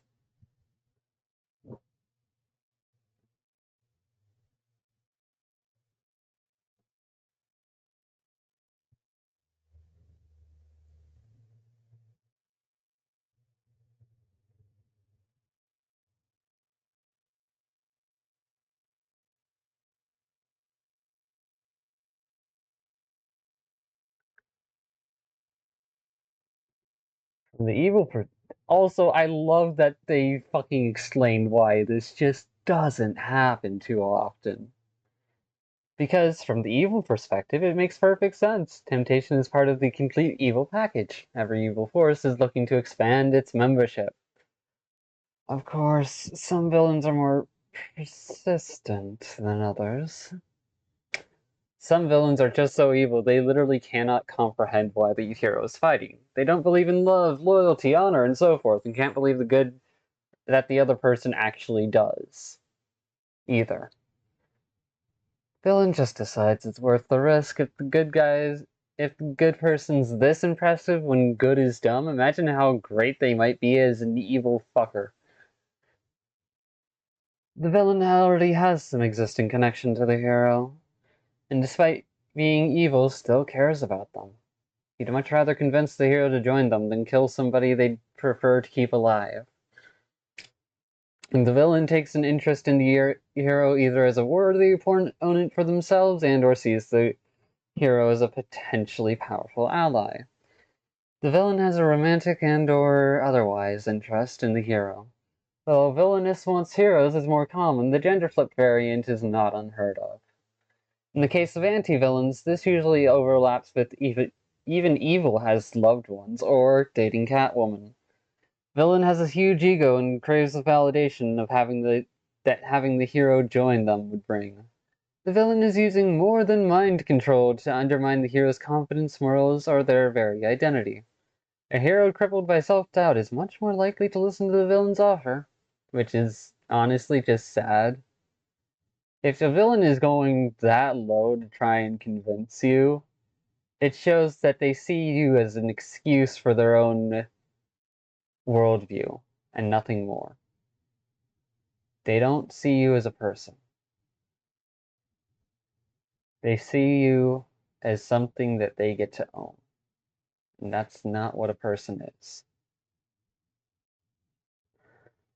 The villain may need the hero to join them for the evil plan they're putting in motion to work. The villain is an affably evil, well-intentioned extremist who genuinely believes that utopia justifies the means and would rather win the hero over than kill them. They don't actually trust that the hero would agree. They're going to turn on their new ally the moment it's convenient for them to do so, and sometimes not even wait that long. Utopia justifies the means can be a particularly chilling case because the villain believes he's offering the hero a chance to do the right thing and will be surprised, or in the case of a Knight Templar, outraged at being turned down. The villain's momentary admiration for the hero usually intentionally leaves lasting scars. If the villain is a little too insistent, then expect faux romance subtext to occur. Fandom, shipping community.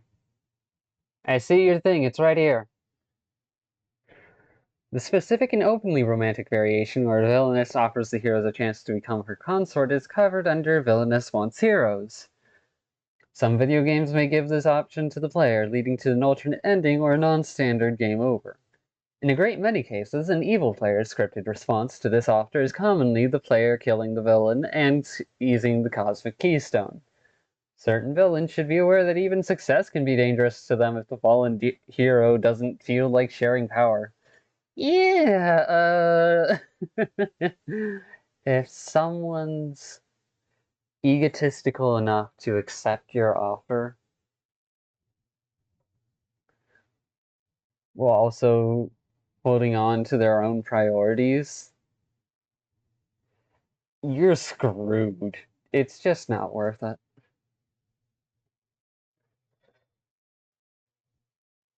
Fallen hero. Three most common responses are: hero agrees and gladly partakes in evil deeds. The hero joins only to betray the villain later on. A refusal that consists of a normal or holding back speech, Kirk's imitation, shut up, Hannibal, or a mix of the three, where a hero shows their true colors. The inversion is last second chance when it's the hero making the offer to the villain. I can rule alone is a very common subversion. Contrast, you could have used your powers for good, which is another way the hero may try to bring the villain over to the good side. And offered the crown, where the hero is offered power by the good guys as a reward for heroism. Last chance to quit. Deal with the devil. Also see Leave Your Quest test, and I have you now, my pretty.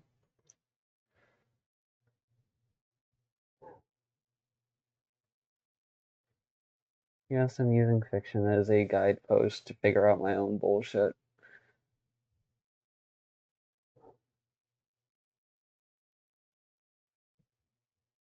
Because in one hand, I thought letting them just fucking block me and not telling them of any of my struggles would be the right thing to do. After all, they didn't exactly have the time or space to fucking listen. But on the other hand, I can't live with myself if I wouldn't be able to live with myself if, in doing so, they eventually open up to me only to discover that I did that while knowing that it might be a potential romance thing. To me, the point wasn't about getting what I want. The point was about seeing who I would choose to be.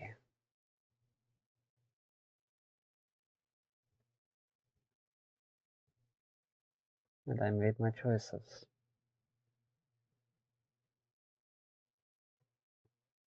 Got to see that I'm just another person. That's all.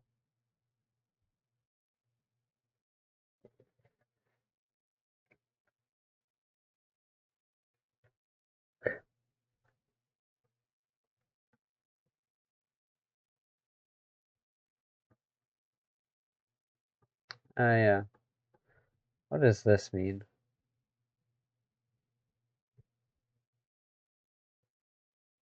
Normal person plus anonymity plus audience equals total dickwad.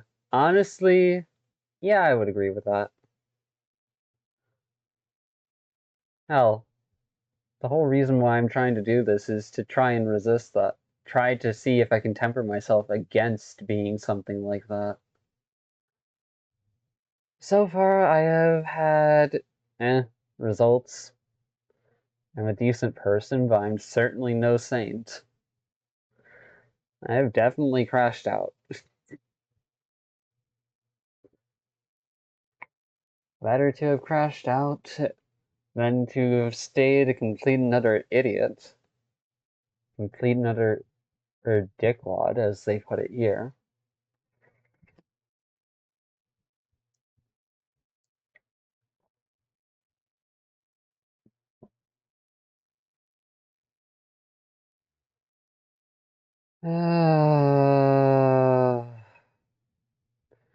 And they think that the internet makes them anonymous and that they can thus behave as shamelessly and self-servingly as they always wanted, because they'll never have to answer their parents, spouses, teachers, employers, or challengers. This isn't always true, by the way. You have to live with yourself, by the way. And if you don't, well, then I'm pretty sure that other self is probably going to try and tear you down. So you might want to start living with yourself. Earning back your own fucking trust.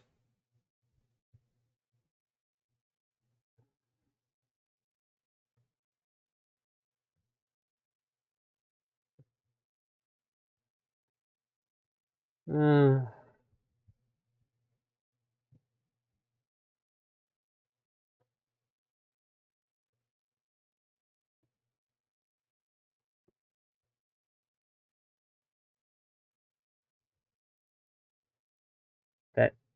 And occasionally, usually only in works that can comfortably invoke the rule of funny, all of the spectators are utter dimwits and can't even grasp what they've just seen.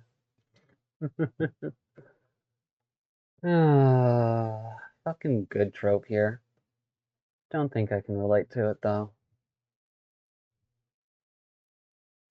At any rate, none of the other characters or the larger scale history itself have to change their opinions about the person. This can overlap with wild wilderness trope, often as no one outside of the setting would know who the heroes were or what they did. In worst cases, by dealing with the greatest story never told, the hero missed less urgent but more well-known events, and thus the public thinks of them as a fallen hero. One reason why this happens can be because of a story overshadowed by bigger news, whether it's real life or fictional tragedy.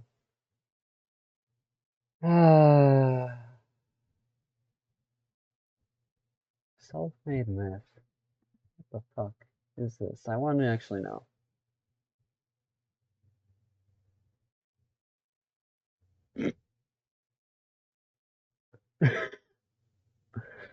Bruh. Bruh.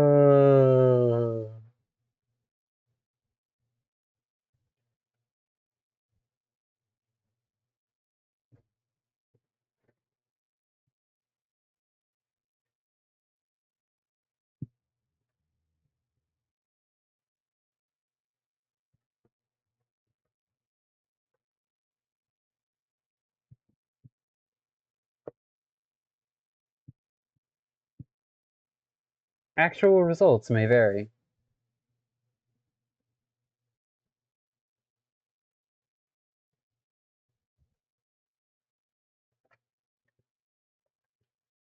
Sometimes to do what's right, someone doesn't need to die. Sometimes they must sacrifice something else. Their good name, reputation, and integrity. A character attempting a zero approval gambit will knowingly risk or deliberately seek a 0% approval rating and paint themselves in a bad light in order to achieve some greater good. This might involve falsely confessing to a crime they didn't commit, or the hero being an enormous jerkass contrary to their true nature.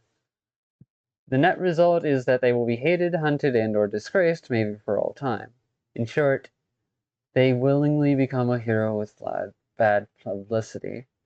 Note that this isn't a short-term trick. A zero approval gambit is usually permanent or takes a huge amount of work to undo. This is an inverse of villain with good publicity. Compare good is not nice, necessary evil. Noble demon, what the hell hero? Break his heart to save him, and hidden heart is gold. Can result with a hero with an effing good. Sometimes done to facilitate a Genghis gambit, is often a job hazard of the agent provocateur. Most of the time it involves becoming the silent scapegoat.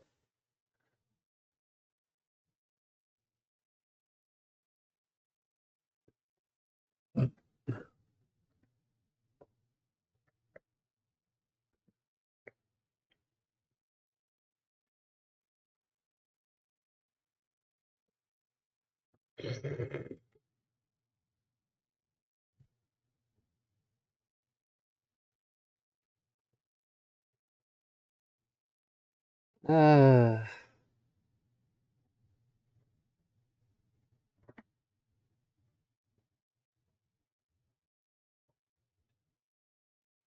what do you do if you devote your life to discovering criminals and it gradually occurs to you that the real criminals are the people you work for? What do you do when everyone tells you not to worry, you can't do anything about it, it was a long time ago? I suppose you'd go crazy. Or worse. Or worse, sane. When a main character is loyally part of a party or division linked to the government but is beginning to doubt if said party division is right in their beliefs and policies, or in extreme, rebels. Often used in dystopian fiction, in other works, especially Orwellian-styled fiction, it is common that at the end the rebels' faith would be restored or they would be killed. This was an unfortunate side effect of the mildly envicious Aesops, envilicious, envilicious Aesops the writers would work into their stories. In newer works, however, the fate of the rebellious character is often different, though death or brainwashing are still completely possible. Compared to, eh, my country, right or wrong, my leader, right or wrong, internal reformist, just following orders, and mostly heel realization and defector from decadence. These characters may resign in protest when they're finally pushed too far. Not to be confused with Man in the Machine, unless of course it's the cyborg rebelling against those that made them abduct and robotize others. Also not to be confused with Rage Against the Machine, or this article, from which the title was derived. Okay, I had it confused for Rage Against the Machine. Oh, fuck. Oh, that's a band. They're talking about a band. Oh, boy. Trying to remember, what the fuck is a Genghis Gambit?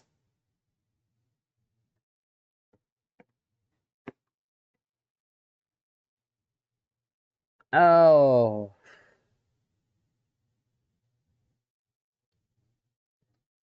Okay, so you have a bunch of different factions who fight against each other all the time. Wouldn't it be so much better if they could all just get along? Unfortunately, that's not going to happen, as they all hate each other's guts. However, it's said that the enemy of my enemy is my friend. Hence, it follows that if you want to unite people, you must create a common enemy for them to oppose. This is not for every incident of enemy factions teaming up against a common threat. See Enemy Mine for that. This is for cases where a character invokes that trope, deliberately creating a common threat for the warring factions to unite against. A false flag operation may help do that and can work well when pitched to both sides engaging in peace conference since they've both proved to be reasonable.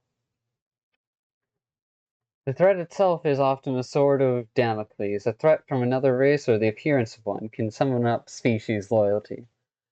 Deliberately trying to invoke this trope for the sake of covering up one's own political failures is diversionary foreign policy. Can overlap with alliance of revenge, as the common enemy is someone who's wronged the various groups. And the common enemy you're creating is yourself, it's a type of zero approval gambit. Compare Summon Bigger Fish, which has less altruistic intentions in mind. Uh,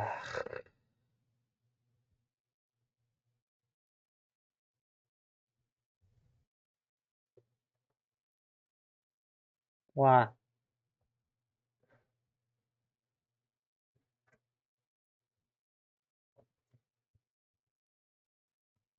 So you got someone you deeply care about and who cares just about as much about you. However, you know the two of you cannot stay together, being near you or just the fact that they love you is putting them at risk. You tried telling them it's not you, it's my enemies, but it didn't work. They know they'll be in danger and they're okay with that. But you're not. So you lie to them. You pretend to be mean, callous, and completely disrespectful of their feelings. You say you never loved them. You do everything you can to make them hate you, because you know that's the only way they'll stay away from you and in turn from danger. You have to break their heart to save them. Wait until you run into someone with issues. It's probably going to backfire. Human version of Shoe the dog, quite possibly the most extreme manifestation of I want my beloved to be happy. This is when a character does ostensibly hurtful things to their love because they know it's the only way to protect them from some sort of even greater harm. Cruel to be kind is the super trope. Can lead to a character regretting taking an action that they now believe was too hard on them. No, when this trope is done poorly, it will often collide with the idiot wall if there's an obvious solution to the problem that does not require such a drastic step, or your deprivation of key information is actually going to put that person in greater danger than being honest would have. The second one was particularly what I was worried about. In particular, it's likely to backfire spectacularly when the pain of a breakup just drives the other person to do exactly the thing you needed them not to do. Especially if you skip the "no, it's not you, it's my enemy" step. Unfortunately, while it usually works temporarily, in many cases, it doesn't hold up for very long. Compare inspirational insult, breakup demand, motivational lie, subtrope of a hidden heart of gold, contrast unnecessarily cruel rejection. Curiosity. Cruel to be kind. Delete us. Delete us. Good medicine sometimes tastes better. The typical jerkass will treat people horribly through harsh words, cruel insults, and even violent intimidation in order to get what they want. But sometimes someone who is otherwise a nice person is forced into a situation where they have to behave horribly or even appear evil, because the alternative would make things worse. Sometimes it is done with the knowledge that they will harm a friendship or devastate an admiring fan, which they or even the audience may not fully understand at first. Of course, since perspective is everything, not everyone will consider the person's actions good, or useful, or meaningful. There is also a significant chance of it backfiring if the beneficiary fails to understand their purpose, which is often a consequence of the benefactor refusing to provide an explanation. There are also some cases in which the actions simply do more harm than good.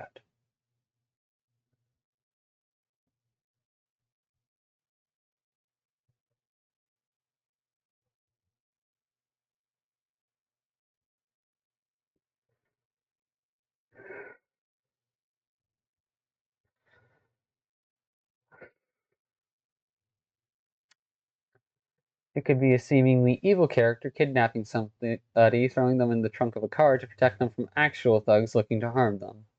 Or in a medical emergency, a trained doctor has to stab someone in the chest to relieve a collapsed lung.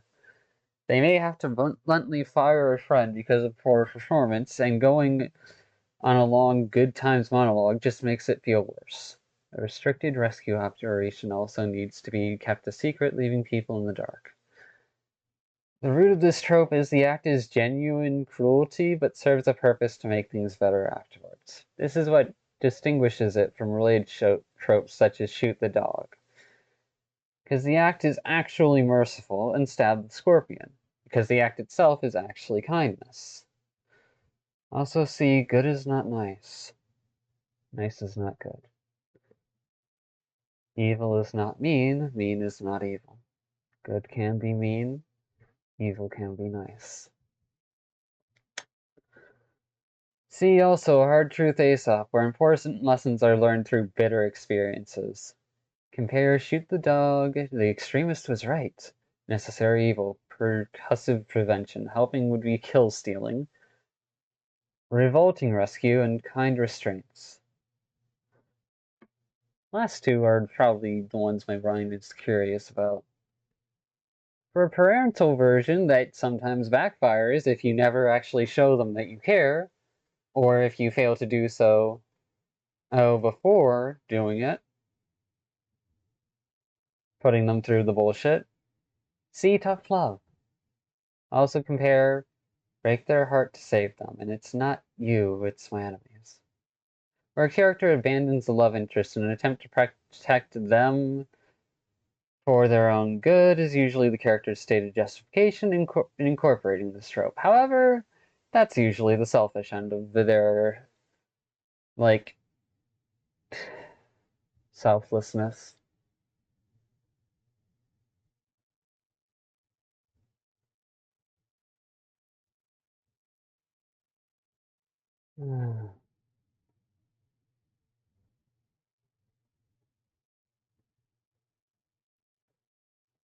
That wasn't worth it.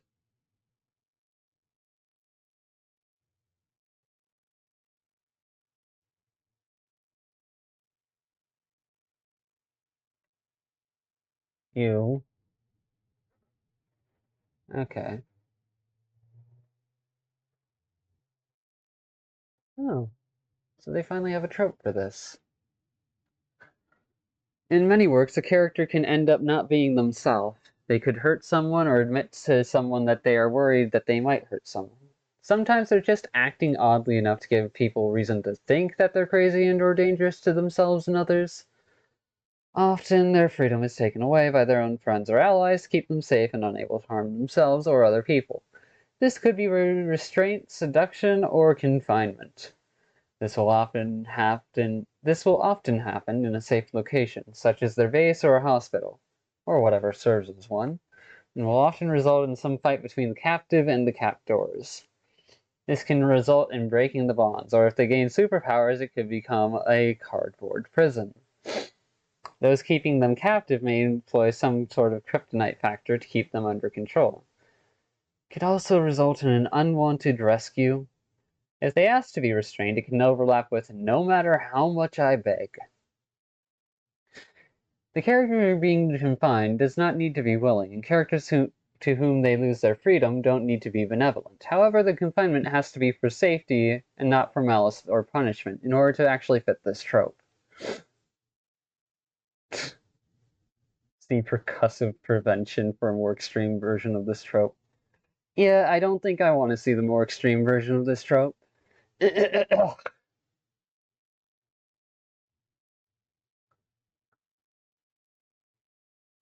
Hmm. Things I never thought I would learn. Anyways. Overlap. Breaking the bonds.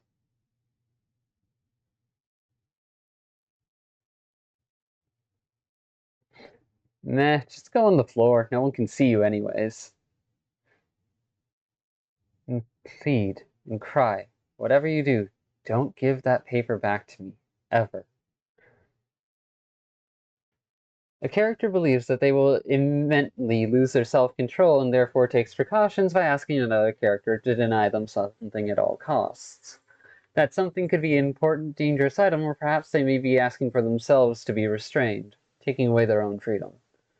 Often they will add the caveat that no matter what they do or say to try and obtain the thing, and no matter how much convincing they sound, they must not be allowed to have it. That is, they are preemptively overriding their own authority. The reason why a character might ask someone to do this to them varies, but two common ones are: Alice needs to give up something important for their own well-being, but she doesn't have the force of will to get rid of it herself, so she asks someone else to do it. For example, no matter how much I beg, please don't let me get on TV tropes until I've finished my homework so I'm not distracted. Alice fears that she is about to become not herself, and she foresees some danger as a result of that. Perhaps she has some dangerous power that could hurt people if used maliciously, for example. She may ask to be restrained or have something taken away to prevent her from using it against her friends. This is usually very stressful for the person being asked to fulfill the request, as they are often a trusted friend and are now being asked specifically not to trust someone they care about.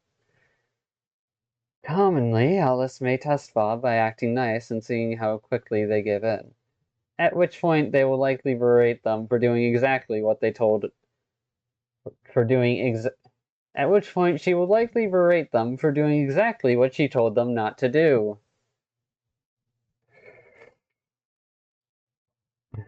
This kind of situation can, and often does, turn bad if something happens that Alice didn't foresee, and she now needs exactly what she's told them not to give her. Cue the other person following her orders to the letter and refusing to give her what she needs, with Alice now being left to realize she has put herself in an unfortunate situation of her own making. Damn.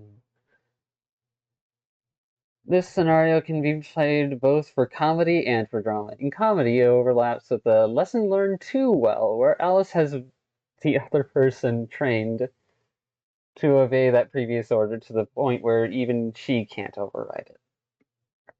More dramatically, the situation may end up with Alice now having to fight the other person.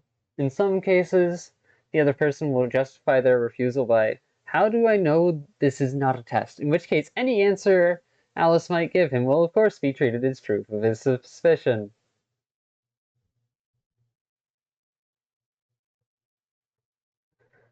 Uh, you don't know that this isn't a test. So there's nothing I can say. Catch 22!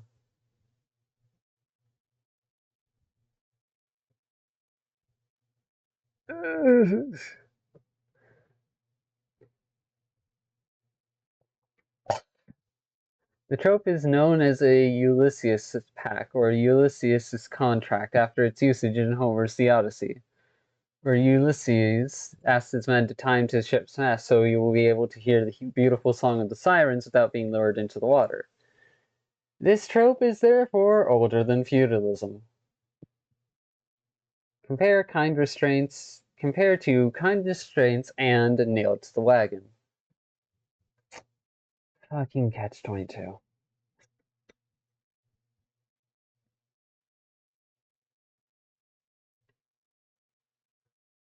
Wait a second, we knock out the turret to get the fighters, but to get to the turret, we've got to get through the fighters. We're dead. You have two chests you need to open. The key to chest 1 is in chest 2, and the key to chest 2 is in chest 1. Now what? A catch-22 dilemma is a situation that a character cannot resolve or get out of because they have nowhere to start working on it. Each step they take must rely on completing the step before, but starting the first step requires having already completed the last one. They're trapped by contradictory rules, problems, regulations, or laws. It generally appears in one of the two types. Either each of the objectives they must complete to progress rely on some other objective having already been completed first, or at least two of the objectives they need to complete are mutually forbidden. Both types leave the character frustrated and with nowhere to start in solving the problem or escaping the situation.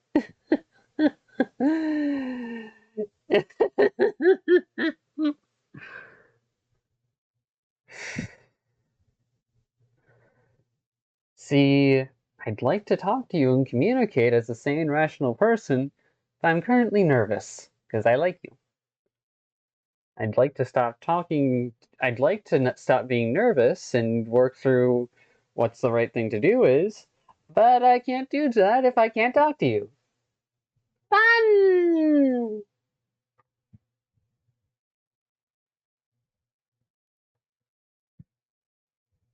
Uh...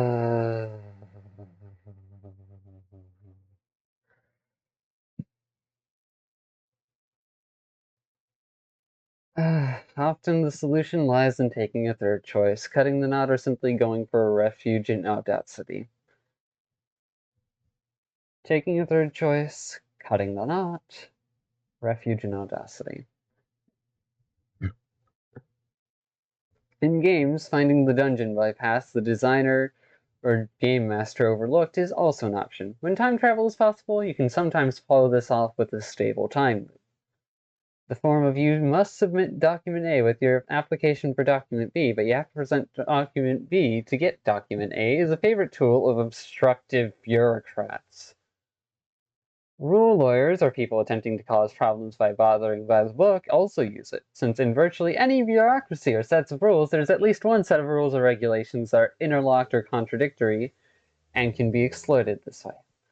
In a common usage, a catch-22 dilemma is also known as simply a catch-22, after the book by the name by Joseph Heller. Here we have a page for the book at catch-22, which is why this trope page doesn't use the exact same name.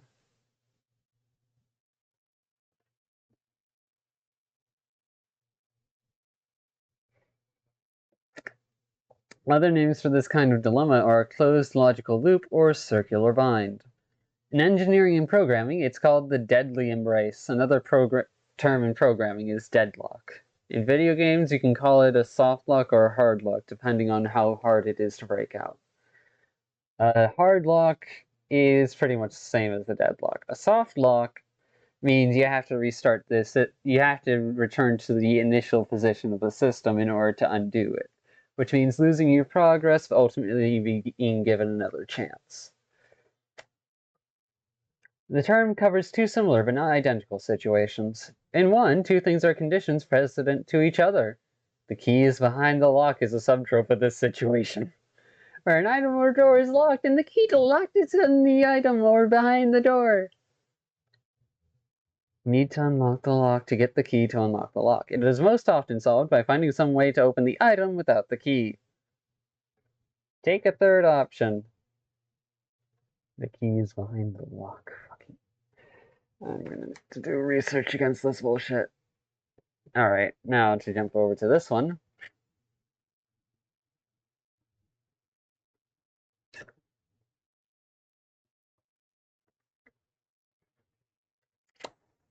Heroes showing off their power, literally or symbolically, by busting out of chains, ropes, or similar restraints. Sometimes it involves the flex my pecs to bust these bindings thing, or it can be I'm so pissed off it's like my handcuffs are made of paper. Whatever the case, heroic resolve or unstoppable rage is usually at work. If it turns out the prisoner could have blasted out any time, they're a play-along prisoner. If they already have, it is only pretending to still be restrained. They've slipped the ropes. See also, with my hands tied, chained to a rock, chained by fashion. If a chair is involved, we might have a wrench breaker. If the character uses their broken bonds as a weapon, you get chain pain. Goes with the conditioned to be weak in a behavioral conditioning way, where powerful characters only docile and submissive because they are conditioned to follow orders and or fear their leader. Ugh.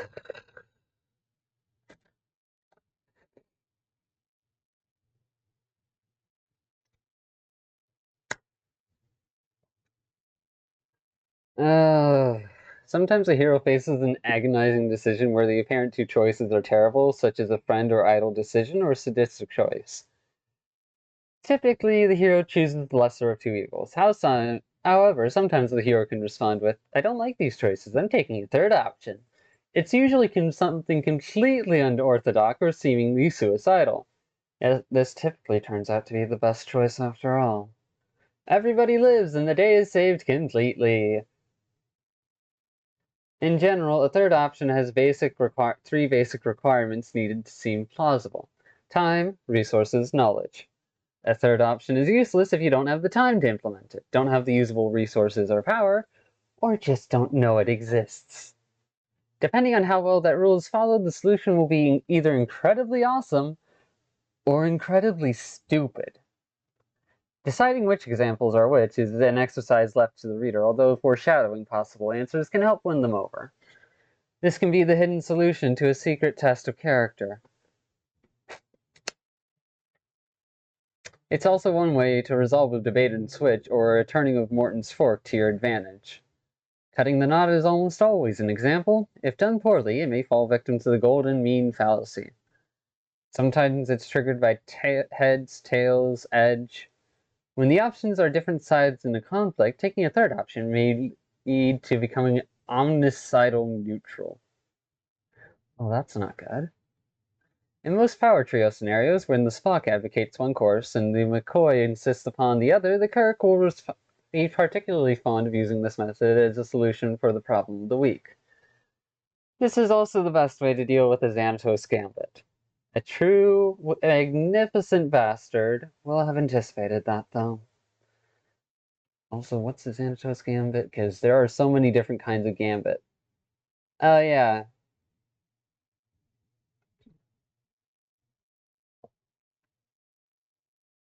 Including ones that superficially appear to be failure.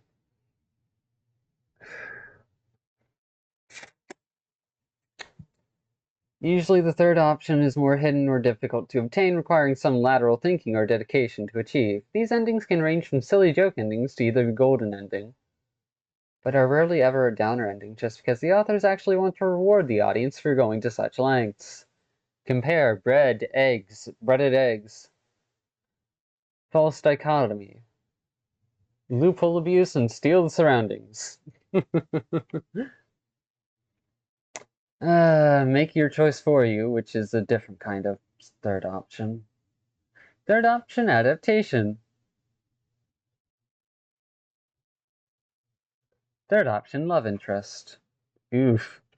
That's Nope. Metaphorically true.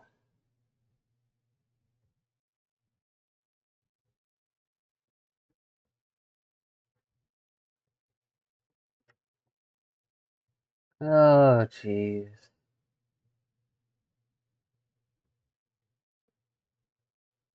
Now, what the fuck is Morton's fork again?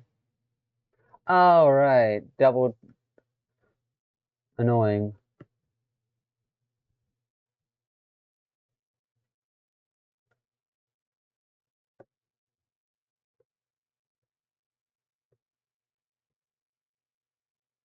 Alright, let's see our options. Making the choice for you.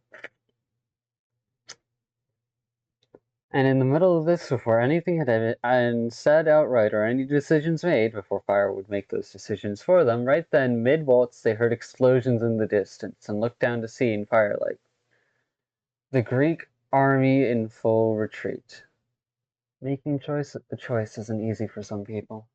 Sometimes making one choice can hurt someone's feelings when you didn't mean to, cause a moral dilemma about what's right, and in some cases, hero can suffer a heroic blue screen of death because of it, asking themselves, was it really worth it? Then there are situations where someone has to make a difficult choice that is too much for them, or their personality makes choosing something hard. In dramatic example, Big Bad has the hero in a hostage for MacGuffin situation, where character is presented with the sadistic choice where there is no ability to take a third option. Then something unexpected happens. The hostage offs themselves to save the hero that choice, or someone else suddenly leaps in and chooses for the hero. A psycho-supported psycho sidekick is particularly likely to intervene in these situations. What's the difference?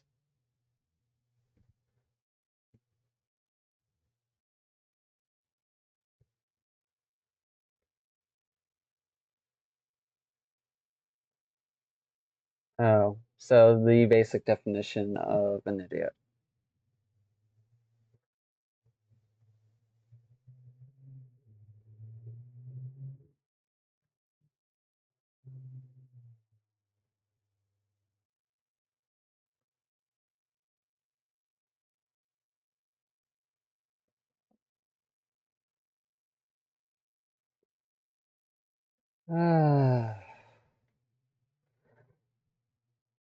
I wish I had just said break my heart instead of all the convoluted bullshit I tried.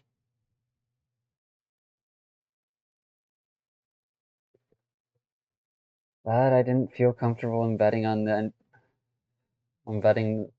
likelihood of that happening and working out to the degree that was necessary.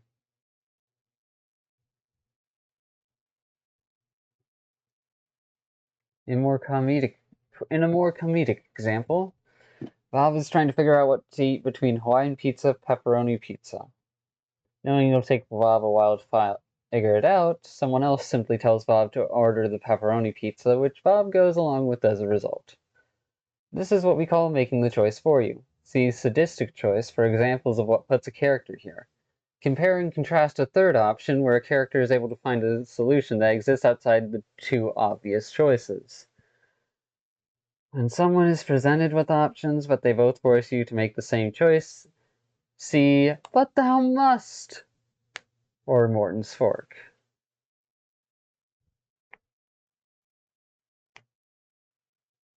If more pragmatic hero takes on the deed that hero is reluctant to do, it's sparing them the dirty work. If the villain or token villain evil teammate themselves make the choice for the hero, see, bad guys do the dirty work. When this is used to solve a moral dilemma, it's an example of debate and switch. When someone accepts slavery because this trope will be in play and they'll find it liberating, it's freedom from choice, which is still confusing to me. This trope is often used for the rule of drama, but can also be used for the rule of funny. The situation itself does not have to be fatal, so long as a tough decision is made by another character. Due to the nature of this trope, be warned for spoilers.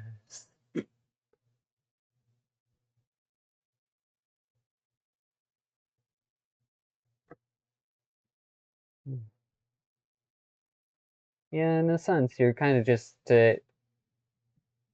giving up your own free will and using someone else as your excuse. That much I can understand of it. Still won't choose it myself, though.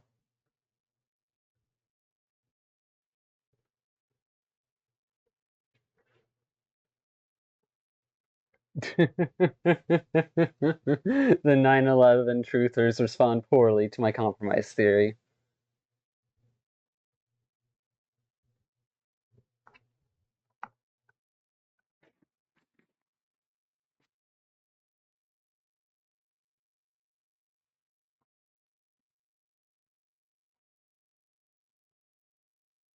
I'm not going to read over this because we're living through it.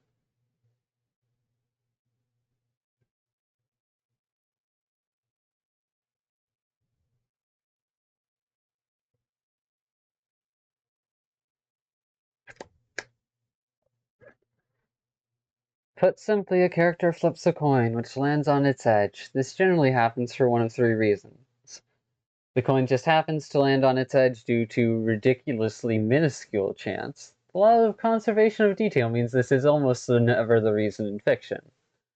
Characters using the coin flip to make a decision. When the coin lands on edge, they take it as a signal to be indecisive or to take a third option.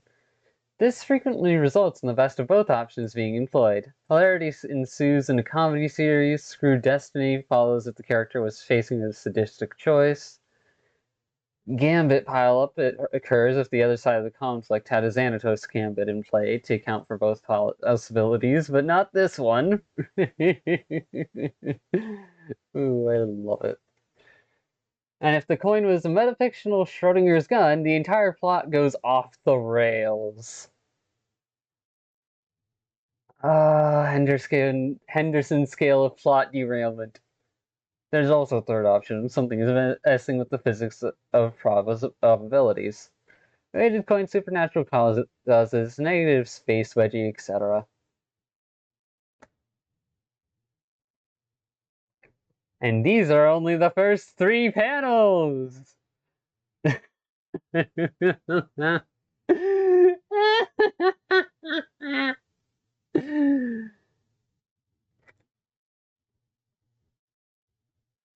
Good, just as expected.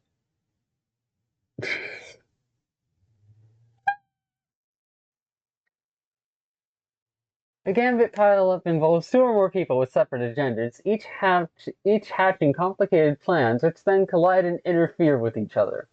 The storyline is thrown into chaos, and even the most savvy fans can't predict how it will end. If there are a lot of plotters involved, be prepared to make a flow diagram to keep up with everyone's scheme. A psychological thriller is more likely to have one of these. Often overlaps with Flock of Wolves or right hand versus left hand, and often be the result of Big Bad Shuffle. They involve colliding criminal conspiracies. Expect the plotters to try to salvage the situation with Xanatos speed chess. Oh god. Expect lots of I know, you know, I know. Expect a lot of people to be out-gambited, a lot of unwitting pawns, a lot of saying all according to plan, and maybe someone had to have the last plan standing. Can easily turn into a hoist by their own petard for someone, especially if all the colliding fans originated from one person who didn't anticipate their schemes interfering with each other. I am here. I am not feeding you. I don't know where Mom is. She will be back. Yes, I promise she will return. Munch.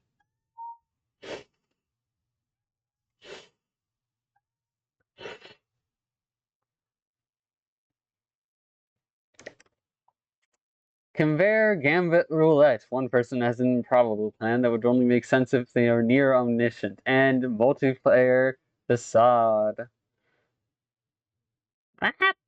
Well, I was curious about this one.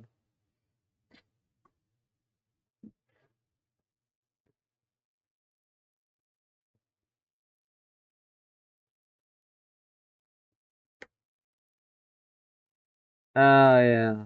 That. Okay. Don't need to read that. Particularly convoluted and fantastical versions of this trope can dip straight into Mind Screw and or Mind Bender, a distant relative of zany Scheme Chicken. Good, just as expected.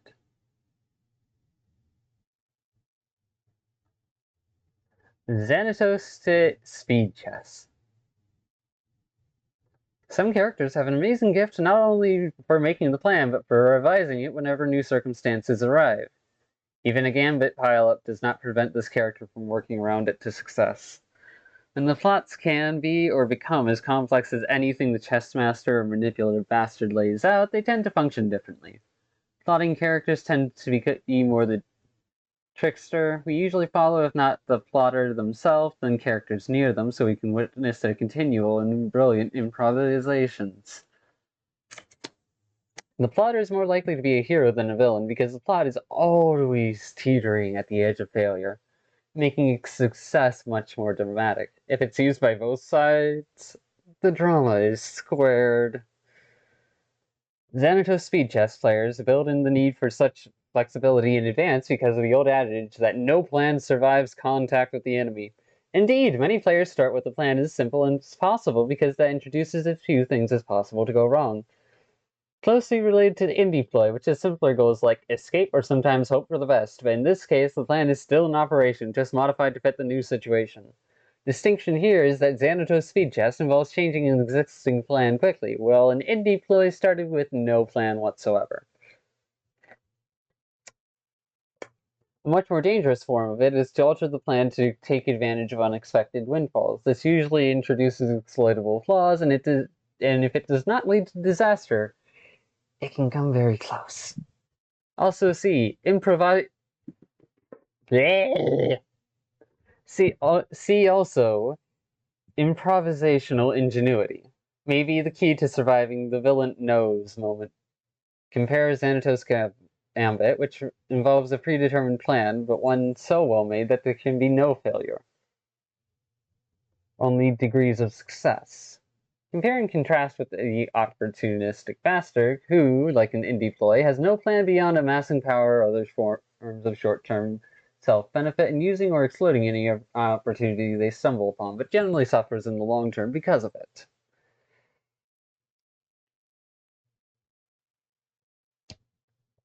Contrast the gamble roulette, where the planner incorporates events that they would have no way of foreseeing into their plans. They rely on chance as much as on brilliance.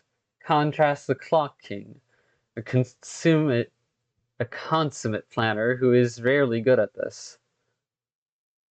They go hand in hand with Gambit Pilot. Various different sides have agendas and are doing things to interfere with each other's plans, forcing people into improvising instead of playing out their original plan.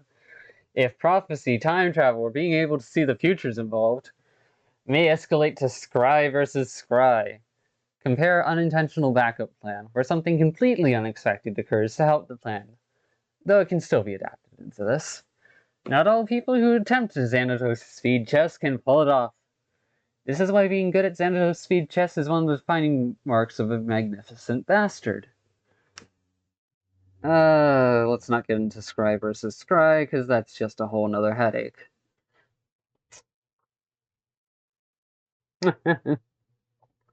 Where, although the original plan didn't work out, something else that may or may not be completely unrelated accomplishes the same goal.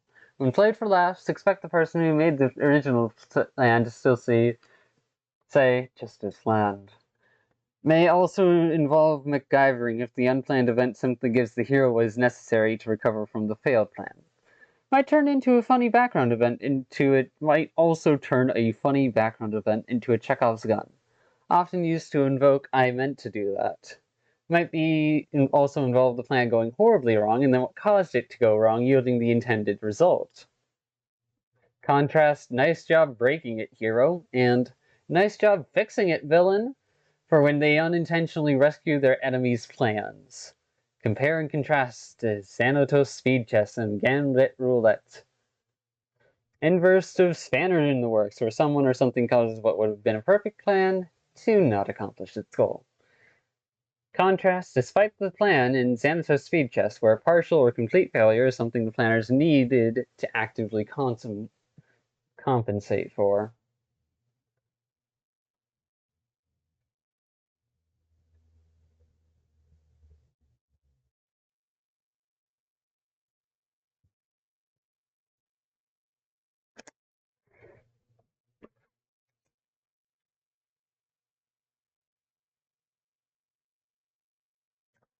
Ooh, I love that quote.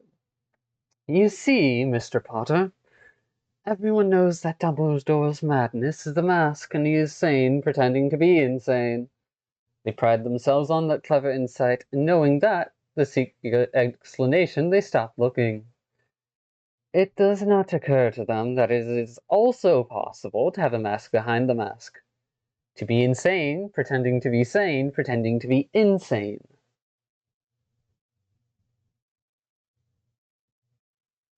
Why settle for a secret identity or wearing a mask when you can let your secret identity have a secret identity and wear a mask under your mask? This can be done by individuals or organizations, and it can be done in physical, social, or metaphorical sense. Easily combined with the gambit pilot, popular in the world of ancient conspiracy. Characters may describe such puzzling intrigue as a riddle wrapped in a mystery inside of an enigma. Contrast secret identity, where there's only one secret identity, but it's becoming the person's real identity. Compare second super identity, where someone has more than one costumed identities, and infraction distraction. If pretending to be the opposite sex in one layer is part of the deception, it also may involve recursive cross-dressing. See also double reverse quadruple agent and a double subversion.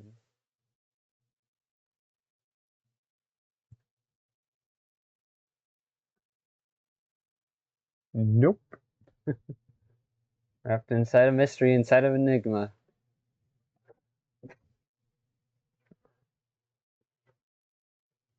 A stock phrase used to describe something that is immensely puzzling to figure out or extraordinarily complex to fully understand, often relying on hyperbole and occasionally wit and sarcasm.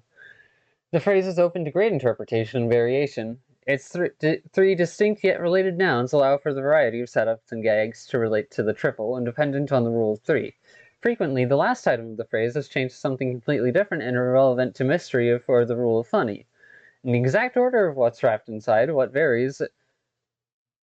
With almost every separate occasion, the phrase is invoked. Sometimes one of the three parts may be dropped for gags and line deliveries that require faster pacing. Conversely, additional clauses can be added for greater exaggeration.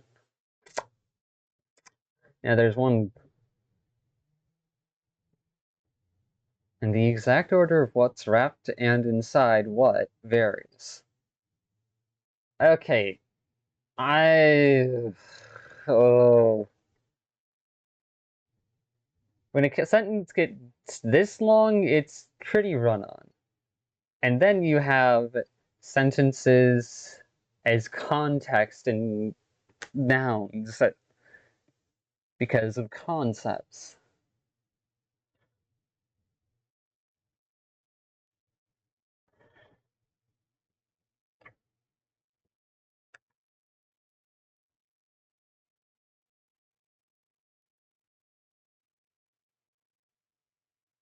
Not to be confused with Riddle for the Ages. Also not to be confused with Metal Puzzle, a trope where the puzzle has multiple sequential layers, and despite the trope name, an example of this trope is not necessarily an example of that trope.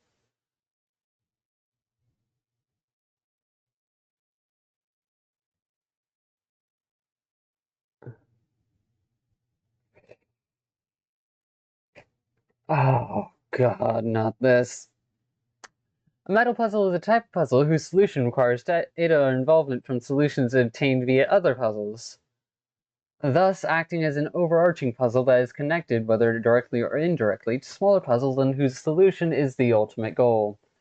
It can often pop up in video games, usually puzzle games, but it's also possible to see them in other genres and media. It comes in many forms. The hub level turns out to have puzzles on its own that require levels in it to be completed. The puzzle requires you to manipulate several levels, whether the levels have been previously solved or only count as fully solved when the meta puzzle is completed depends on the case.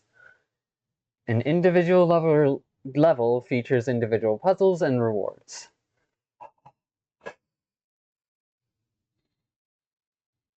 An individual level features individual puzzles and rewards the player who solves them with items or clues that are part of a larger puzzle whose solution is necessary to conquer the level as a whole.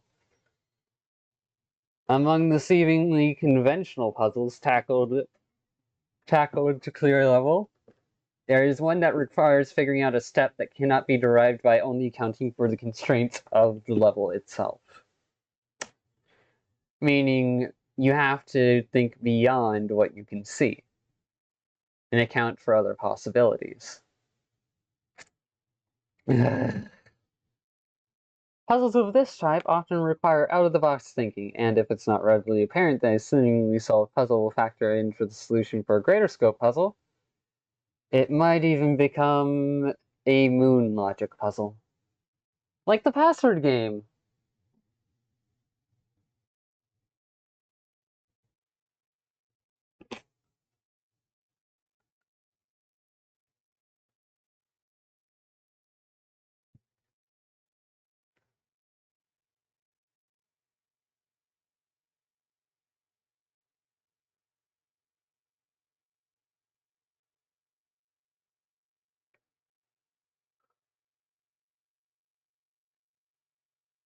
Sometimes it's easy to see how to solve the soup cans, given the chicken noodle soup to the guard with the trade the tomato for the red orb, and pour the cream of mushroom into the chalice with Mario engraved on the side. Puzzles are meant to be challenging and have nothing to do with what you're doing, but given enough thought, the solution is at least logical.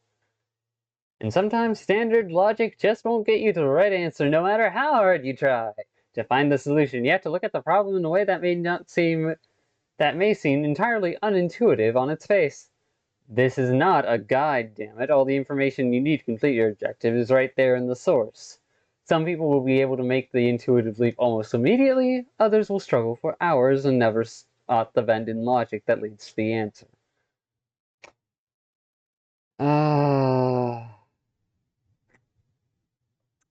If a frustrated player eventually does reach for the strategy guide, there will be two common reactions on discovering the answer. If the puzzle is well written, the answer will make complete, brilliant sense in hindsight, and the player will respect the puzzle designer, perhaps curse themselves for giving in to the strategy guide or for needing it in the first place. On the other hand, if it's poorly written or implemented, you still may not think anyone could possibly solve it on their own. You may also find yourself cursing the developer for expecting you to make overly arcane connections, notice absurdly minute details, or for throwing in intentional and unintentional red herrings. But even a badly executed but successful moon logic puzzle makes sense after you read the answer. The pieces of the solution were in fact provided, and the solutions make logical sense in hindsight, just in strange or hard to notice ways. Even a highly skilled puzzle solver will occasionally get stuck on one of these. When this is bad enough that hundreds of players get stuck on this puzzle, it's that one puzzle. Failed attempts at creating a moon logic puzzle, on the other hand, will have the players screaming at the ceiling in rage upon reading the solution, and are generally unsolvable except by accident. The worst offenders cross the threshold from convoluted but comprehensible logic into non sequitur or even pure insane troll logic. For example, you should just know which three of the rocks should be arranged by the three pedestals in what other order. Other times, the clues that have led to the solution seem so out of left field that leaves the player wondering, how was I even supposed to know that? Such of out left field examples might entail figuring out the third meaning of a double entendre someone you talked to 20 hours ago made. Listening to the unlisted audio track included on the bonus discs that didn't come with the rental, knowing some obscure pun in another language other than English that got lost in translation, or not being familiar with a common custom of the writer's culture. This can go full circle into its polar opposite. Unexpectedly realistic gameplay where players get so used to game logic that real life logic is now what's alien. If a character in user universe has to solve these without player interaction, they may best display the skills necessary to tackle these kinds of problems if they're the Cloud Cuckoo Lander. Anyone else will have to rely on that deduction, and in either case, the solution will turn out to be an unexpectedly obscure answer. Moon logic and soup puzzles can still tend to be in favor more so against hardcore traditionalists than casual adventure gamers who prefer storytelling and puzzles that actually make sense within the context of the story. There seems to be a niche group who enjoys whimsical brain teasers exercises and quirky thinking more than serious attempts at the story. For them, it's more about the pride of figuring out on their own how to get the babel fish. This example being perhaps the trope maker. Are far too many moon logic puzzles are based on puns. In real life, the genre of brain teasers known as lateral thinking puzzles or insight puzzles often fall in this category.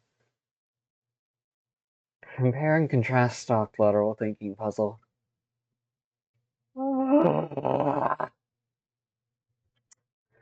The term was coined in the 80s by now Metapuzzle was a term coined in the 80s by game designer Clem Johnson, who had designed puzzles of this kind for various games he created. Etymologically, the name's prefix comes from the Greek meta, meaning after or beyond, and contextually refers to something that is more comprehensive or transcending. Meta puzzles were used as early as during the nascent years of popular Japanese crossword game, making this trope older than the NES. And the concept of meta puzzles became more common in the new tens when its principles were extrapolated to puzzles and games of other genres. Due to its meta nature, it can be combined with several stock puzzles. The meta puzzle can be presented as a form of enter solution here if its interface or format requires it. Note, in the context of this trope, the prefix meta in the name refers to how the central puzzle connects to the gameplay and solution of all the puzzles that relate to it.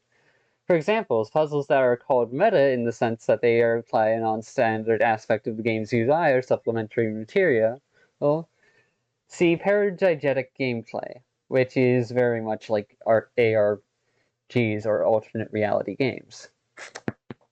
It's possible to combine both tropes, but it's a rare sight. It has no relation to metagame either, since that pertains to how a competitive community exploits the mechanics of a sports or fighting game, more generally how people play the games in question when competing, often with out-of-the-frame rules and considerations. Spoilers off apply for this page, as well as most of the examples below.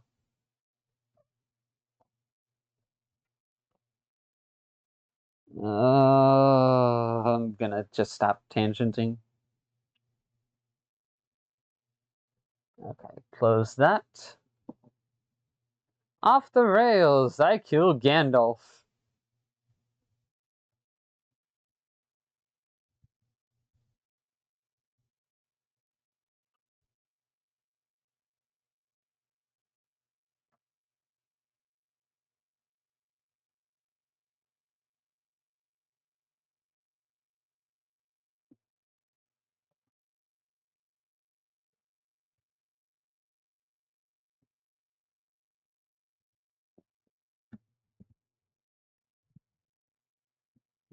Uh,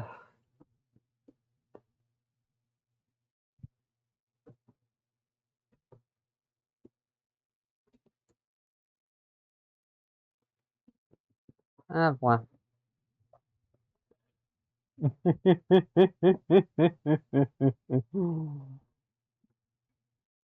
uh,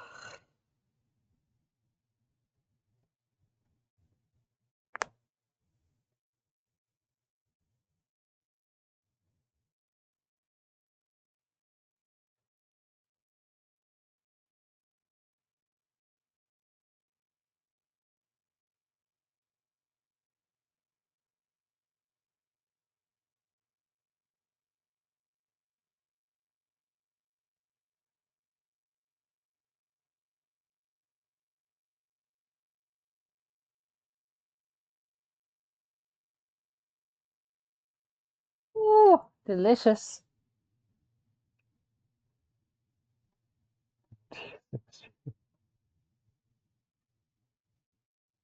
Okay, so this does relate to.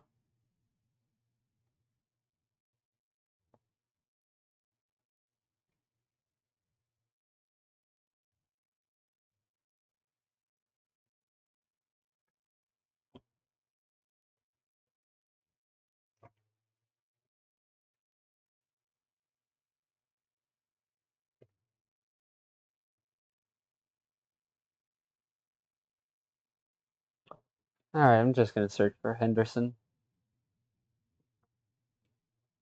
What?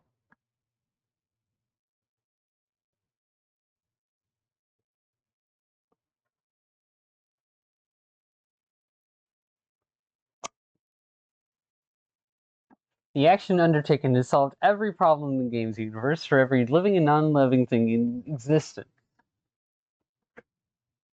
The action has somehow set in motion a chain of events that will fix every problem previously thought of by the GM for all future campaigns, so much so that not even that guy can screw it up.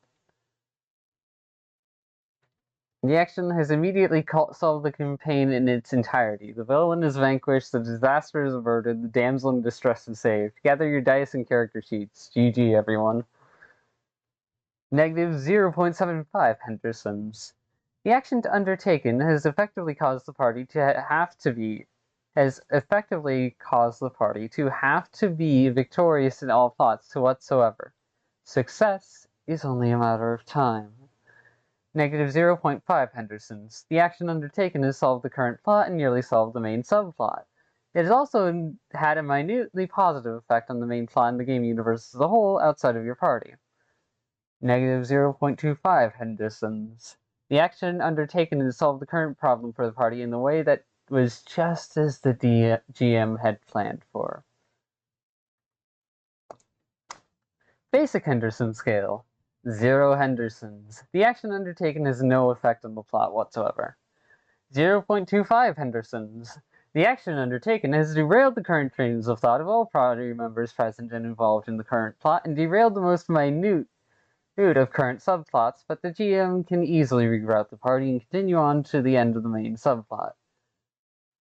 0.5 Hendersons. The action undertaken has totally derailed the current plot and severely screwed with the main subplot, but only has minor effect on the main plot and universe outside of your party. 0.75 Hendersons. The action undertaken has totally derailed the main subplot and any underlying subplots, caused minor consequences to the universe as a whole, but the GM can still make it to the plot's end goal with some finagling. 1 full Henderson. The action undertaken has effectively caused total plot derailment. The old plot is gone forever and a new one needs to be made from scratch real quick. 1.25 Hendersons. A special notch on the Henderson scale that is achieved under certain conditions and a specific reaction by the GM. The action undertaken has derailed the entire plot, and rather than trying to make a new plot, the GM has announced that rocks fall, everyone dies. 1.5 Hendersons. The action undertaken has caused a total party kill. 1.75 Hendersons. The action undertaken has killed the whole party and everyone involved in the plot. It has ruined the game and likely caused the GM to begin easing, attempting to strangle.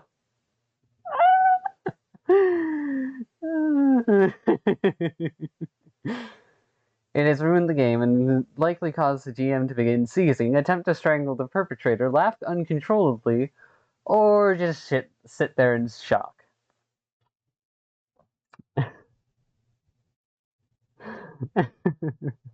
2 full double Hendersons. The action undertaken has devastated the plot and universe so utterly that the game has to be scrapped, retconned, posted about on TG. The GM has to begin an entirely new game. More than 2 Hendersons. Near mythic levels, unrepresentable by number in this or any scale. The action undertaken has undergone all the steps above, except for possibly the last one. Either way, the game somehow refuses to go away and die.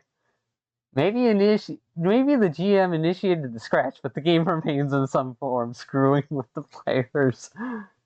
Only one person, to our knowledge, actually managed to actually do it. Oh.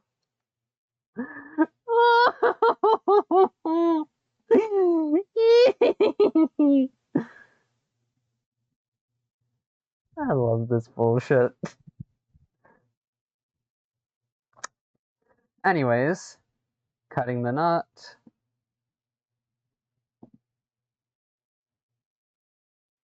Ask any fighter. A hammer is just a really heavy set of lockpicks. The hero has only a limited amount of time to do something, be it rescue, transport, repair, or simply outrun the fireball. But he has a problem. A very complicated problem that would need time to solve. Time the hero definitely doesn't have. After trying vague to solve the problem the technical way, the hero takes the third option, getting rid of the problem altogether, usually with violence. Smash it down, break it apart, run right through, blow it up, whatever he does, he solves the problem by either causing so much damage that it's not his problem anymore, or via a solution that no one in their right mind would think of should be capable of. If a hero ever does this, that means he's cutting the knot. When the smart character is trying to find a way around it, and the dumb character resorts to violence, the dumb character is often too dumb to fool. When the leader tramples over objections to prevent divided we fall, this often comes into play. Often parry.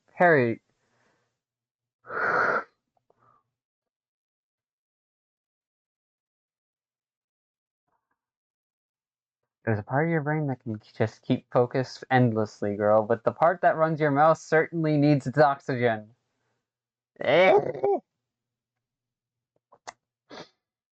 Often parodied, such as where the hero tries to destroy the problem, only to succeed in destroying everything but the problem. It can be stopped by self-destructing security. Heroes who make a habit of doing this may boast that we do the impossible. The term comes from the Gordian knot, an apocryphal tale surrounding Alexander the Great. The city of Agria had an ox cart tied to a post by a previous ruler that was so intricately and impossibly complex that an oracle declared that whoever could unravel the knot would be the ruler of both this city and eventually all of Asia. When Alexander arrived in the city, his answer to the knot problem was to cut it with his sword. Rather than considered to be breaking the spirit of the legend, it's said to be a champion of the idea of alternative solutions. Compare with debate and switch. Murder is the best solution. Myopic architecture. Open, says me. Percussive maintenance, sequence breaking, steal the surroundings.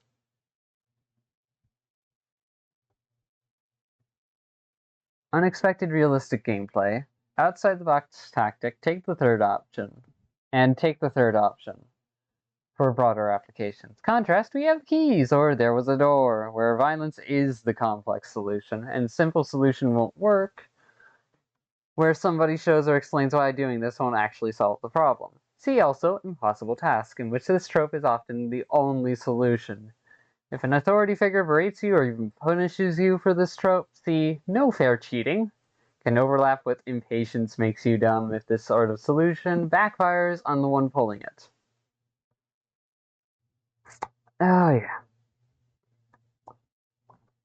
Refuge in audacity. Never do anything by halves if you want to get away with it. Be outrageous, go the whole hog, make sure everything you do is so completely crazy it's unbelievable. Usually, when characters do something illegal or societally unacceptable, they'll try to be discreet about it, keep their misdeeds small and subtle enough that no one knows what they've done or no one cares. Sometimes a character does the exact opposite, taking their misdeeds so far over the top that there's no way they can't be noticed, and they still get away with it. The key is to be so audacious in how you violate the rules that no one can believe you did it. If someone tells the police how you tried to stab them with a knife, you'll be arrested.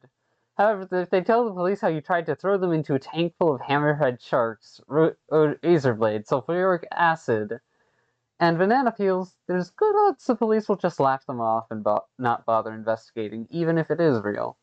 Alternatively, suppose you're in a food court and start picking food off people's plates. They'll take their food back and tell you to leave them alone. However, if you dash through the food court with a wheelbarrow, tossing everyone's food into it, yelling quickly, "All your food in here! No time to explain!"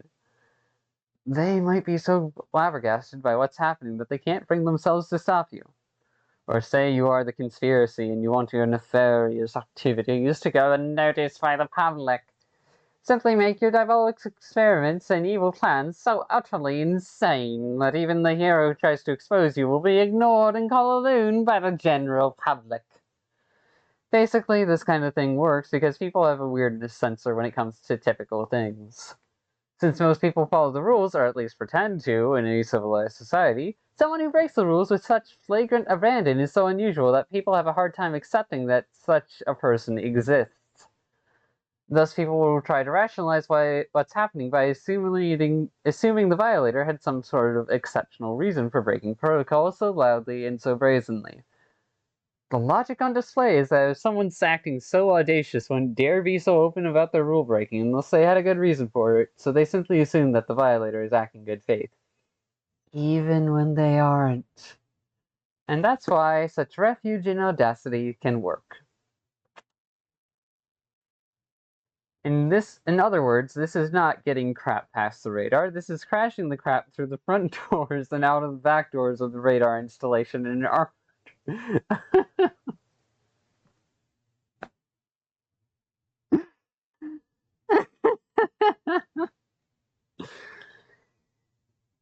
In other words, this is not getting crap past the radar. This is crashing the crap through front doors and out the back doors of the radar installation in an armored model of the Oscar Mayer Wienermobile, painted as a penis.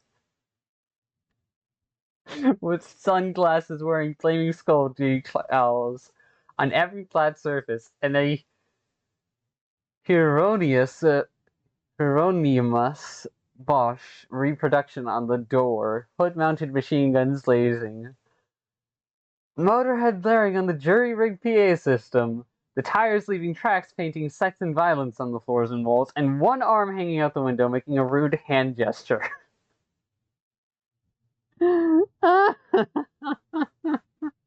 Even I have to fucking laugh at that.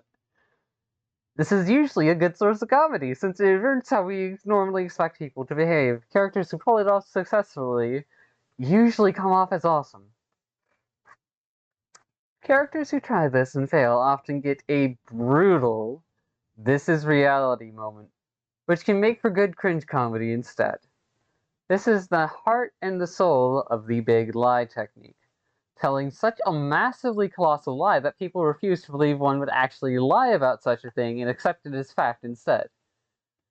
Maybe a form of verbal deflection. I'm kind of disappointed that the big lie technique worked in America. This trope can overlap with actually pretty funny if those affected by the crazy stunt are more impressed than angered by the audacity of the culprit. Compare sarcastic confession, which works on a smaller scale. Also compare crosses the line twice, since they're both tropes that exaggerate offensive things, often comedic effect. The Bavarian fire drill is also related to this. It works because no one thinks to question the false authority of the ones pulling it, and may be unwilling to believe or admit they were conned afterwards. May be used to maintain the masquerade, setting up a kill me now or forever stay your hand situation, appeal to audacity, or sub-tropes. Weirdness coupon is related and tends to be applied to characters who do things like this so regularly that everyone just accepts it after a while. Compare so bad, it's good. Trope named after Roman senator and historian Publius, or Gaius Cornelius Tacitus, making recognition of this older than feudalism.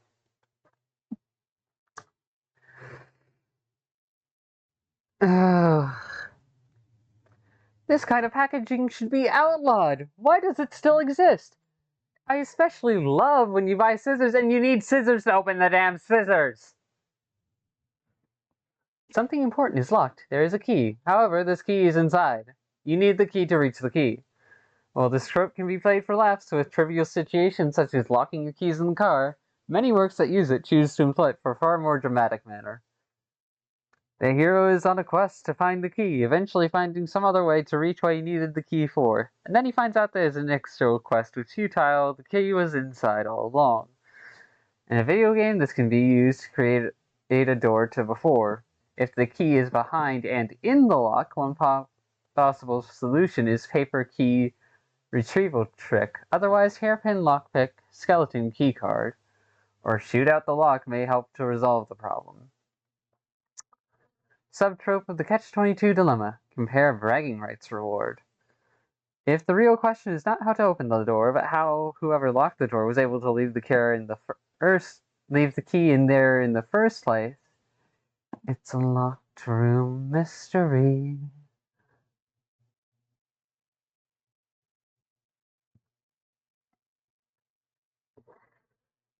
I'm gonna save this to read later, because it looks juicy. So someone has sent me a message. Let me go check it. Okay.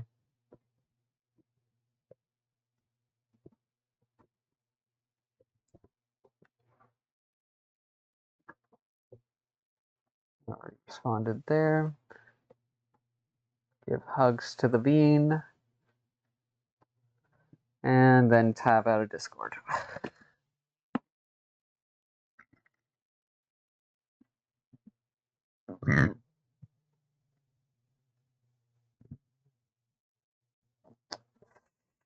Know your meme.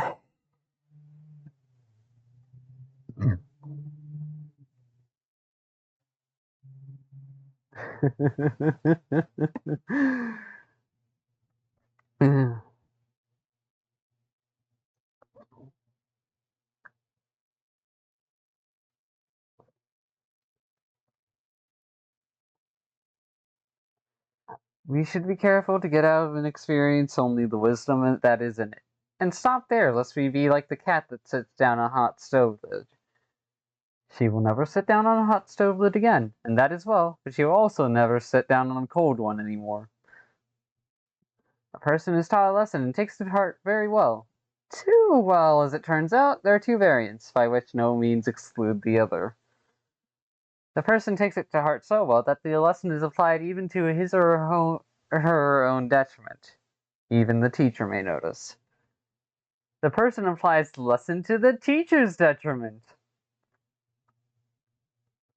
This trope can even go into gone horribly right territory. Can result from a few things. Accidental Aesop. There was an Aesop being taught, but the recipient learned the wrong one. The recipient learned the intended message, but it was the teachers who didn't think about the Aesop enough. And this includes lessons that have deeper or longer lasting effects than expected. The recipient disagrees with the Aesop and through its application, shoots the message. See also, advice backfire. No matter how much I beg, plots always feature this one. Can overlap with ironic echo when the words that the teacher used for the lesson are repeated by this recipient. Or it may never happen again if a character is going next level in what they learn to avoid a repeat of the plot.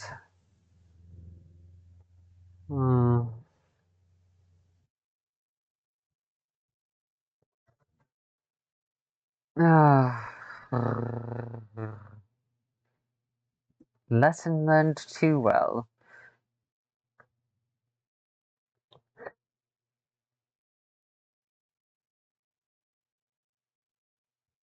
They become friends later. Oh.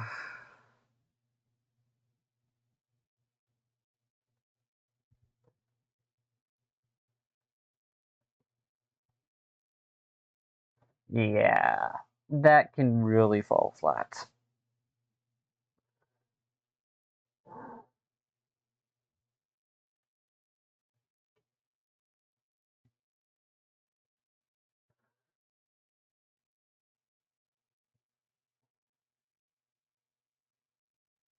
Agape. Seeking the other person's good unconditionally, even if there's nothing else in it for you.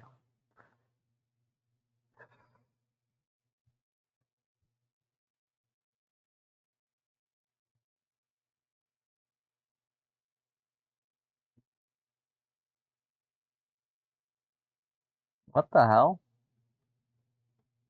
Oh, deciding between someone popular and someone you already know.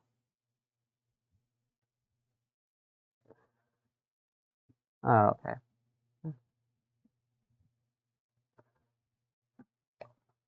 Mm. And animal metaphor, you are going into the pile of links and my read later list.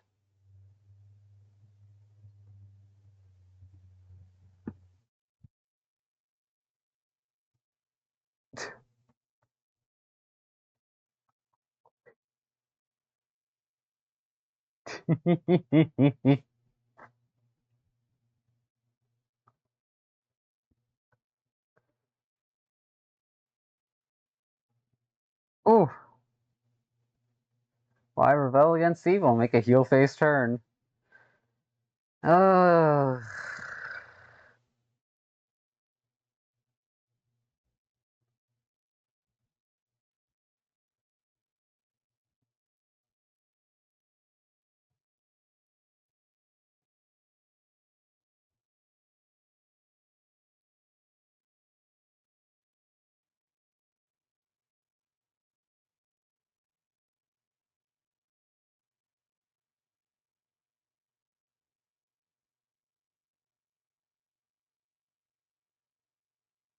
Friends are chosen, family aren't.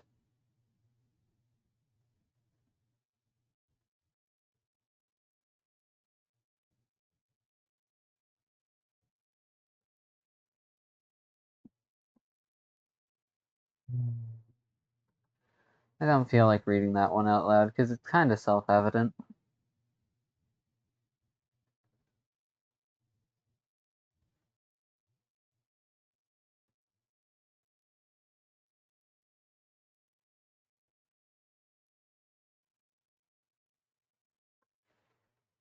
Ah,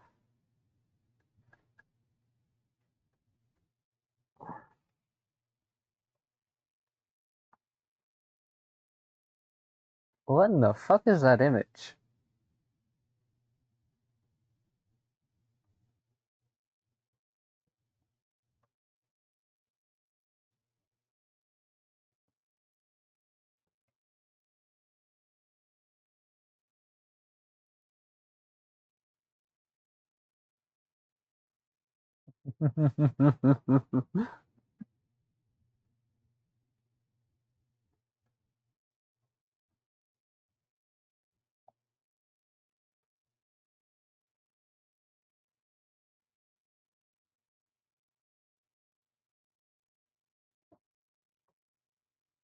Hmm.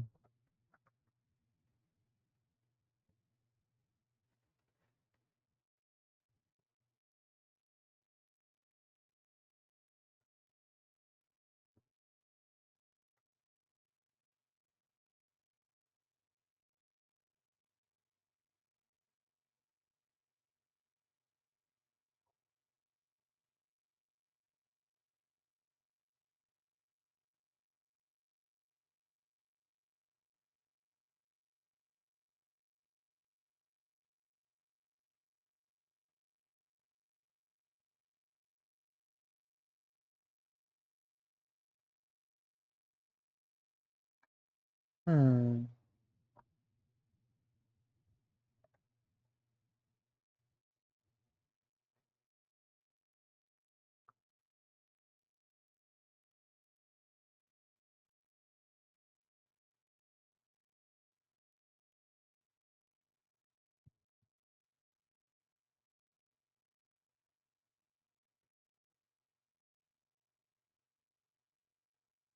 Hmm.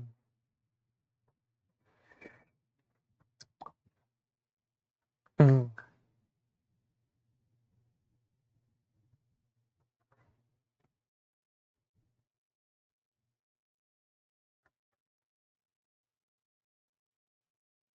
Hmm.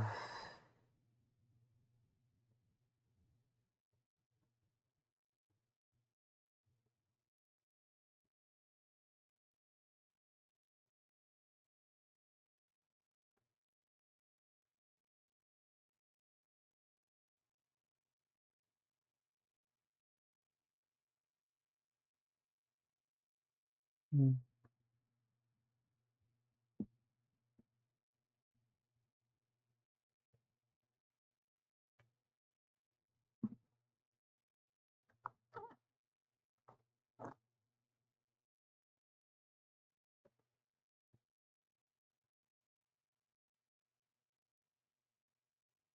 What in the fuck is that?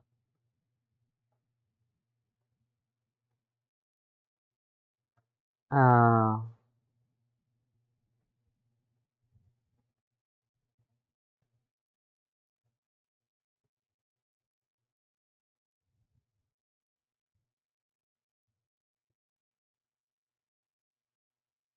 Well.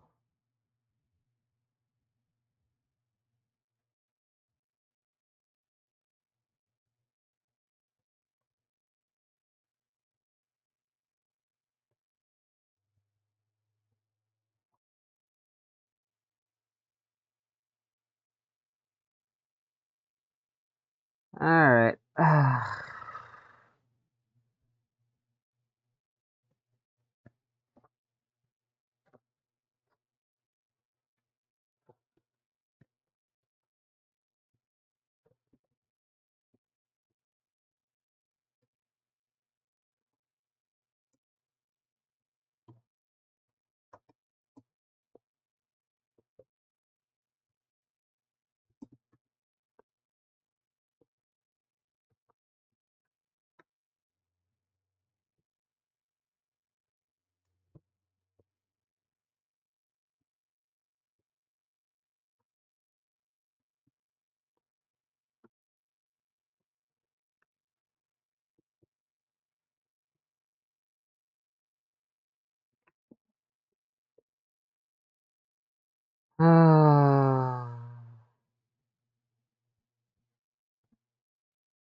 I'm curious. What is this song?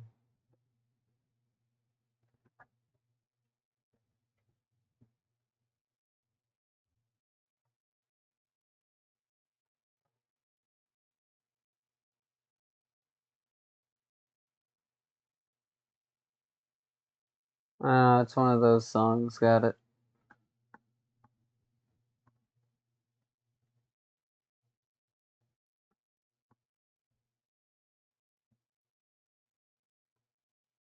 Mm.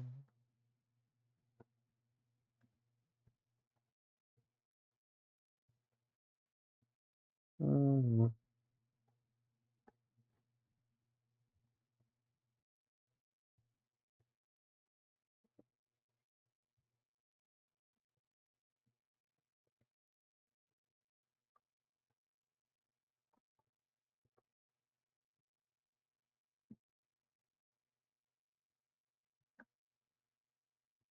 Ah, there we go.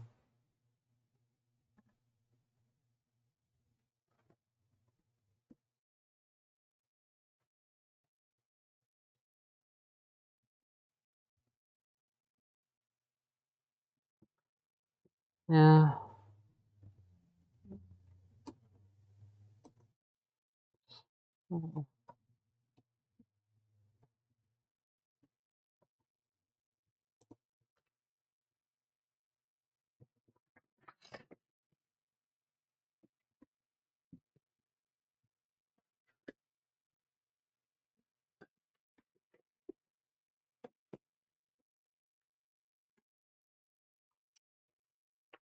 A haunted, haunted house. Oh, could you love me now?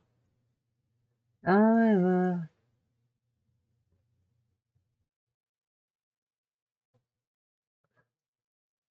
I'm a haunted house.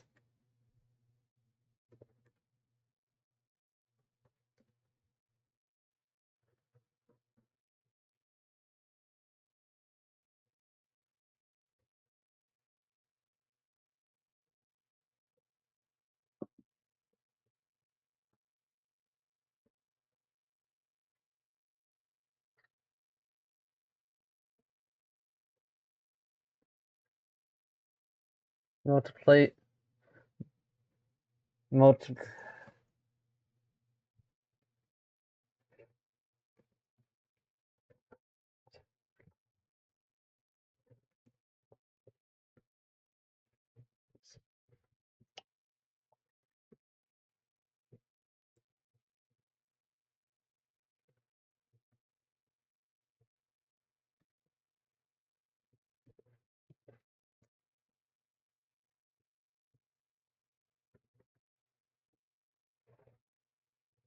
A haunted house. I'm getting it now. Uh,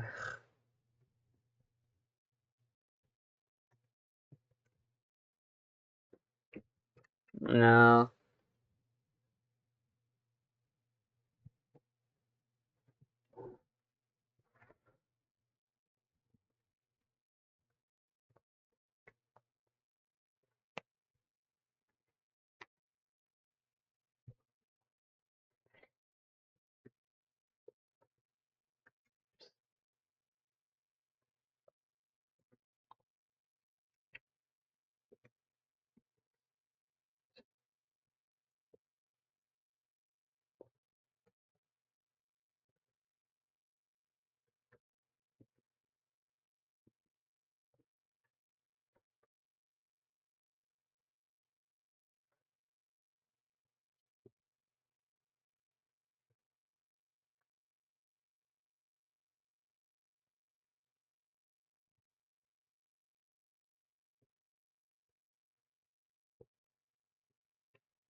Under a frowning blood moon.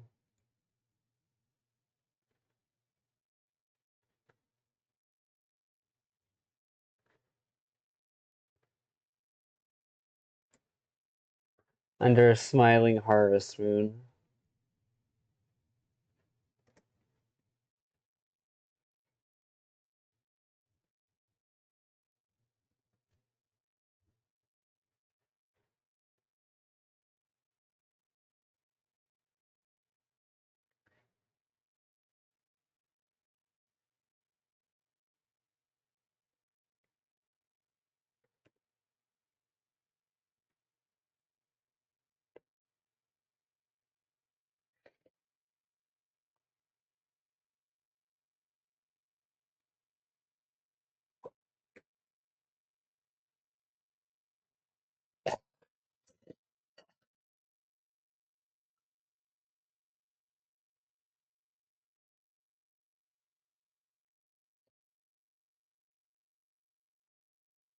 Hmm.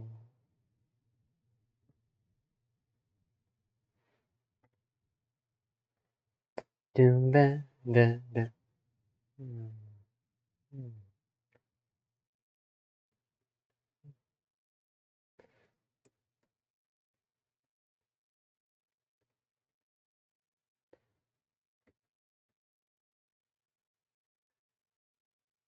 Alright, so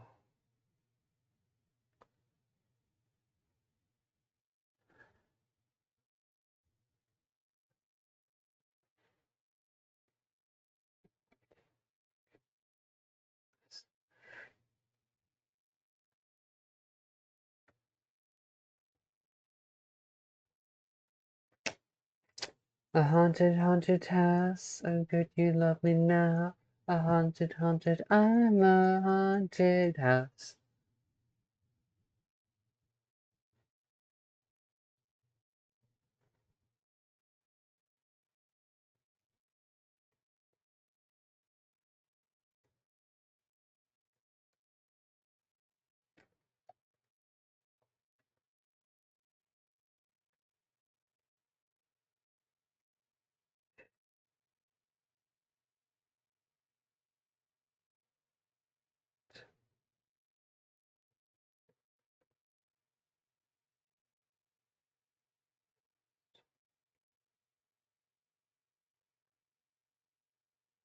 A haunted, haunted house. Oh, could you love me now?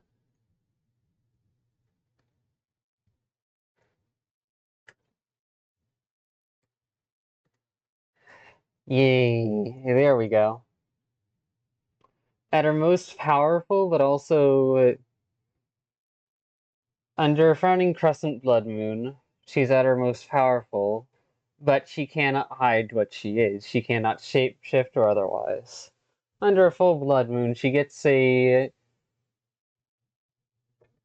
able to keep some of it, some of her usual form, presentation.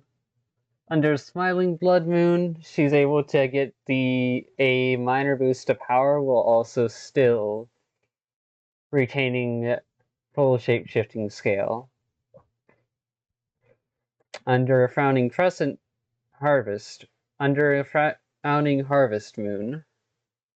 I don't even need to clarify that it's crescent, it's just frowning or smiling.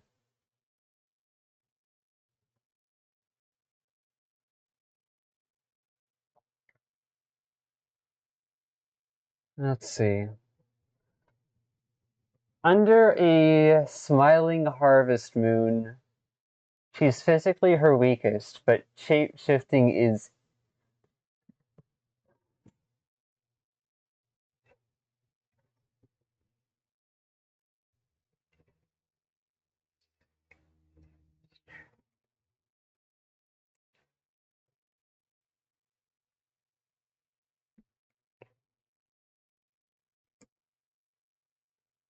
Hmm.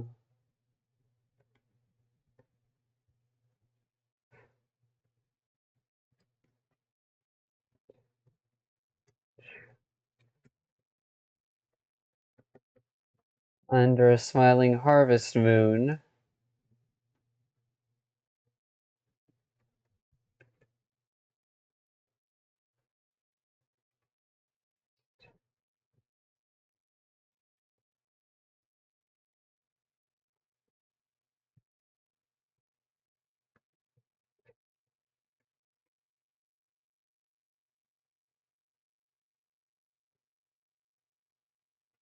physically weakest.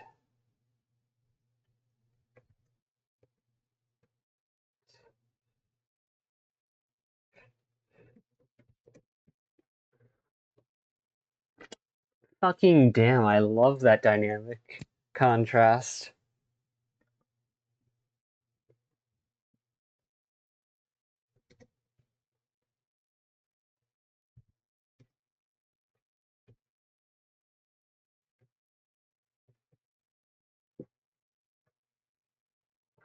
A haunted, haunted house. You love me now. Physically weakest.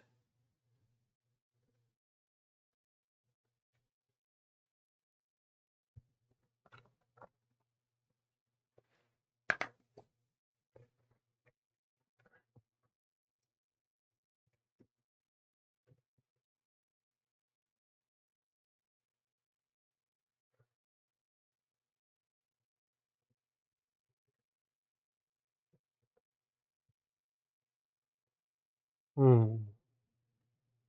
I do want to keep that aspect of being able to, under a specific moon phase, in terms of harvest moon, blood moon, be essentially capable of being a mimic.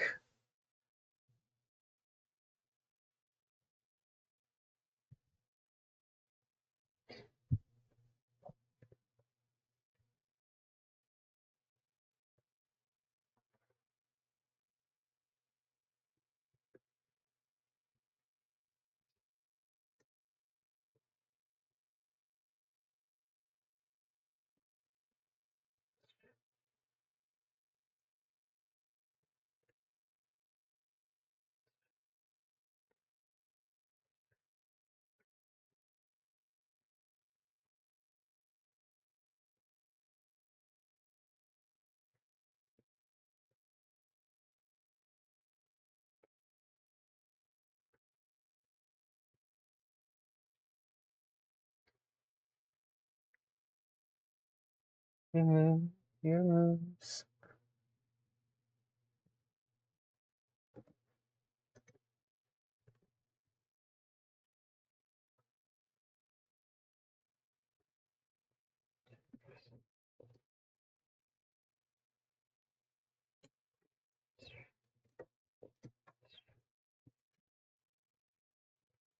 I'm a haunted house. A haunted, haunted house. So you're too scared to get out. Haunted, haunted, I'm a haunted house. Oh,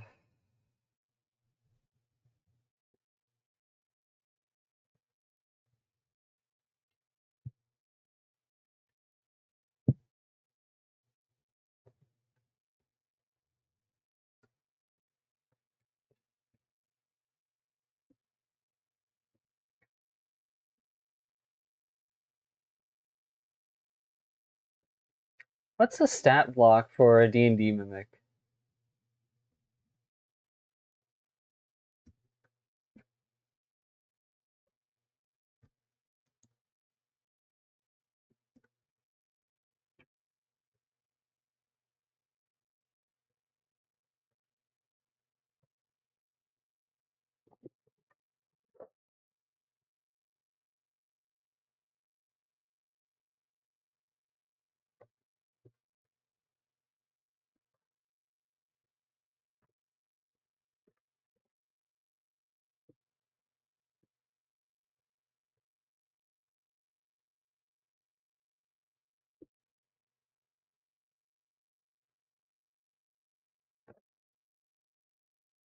That will never work.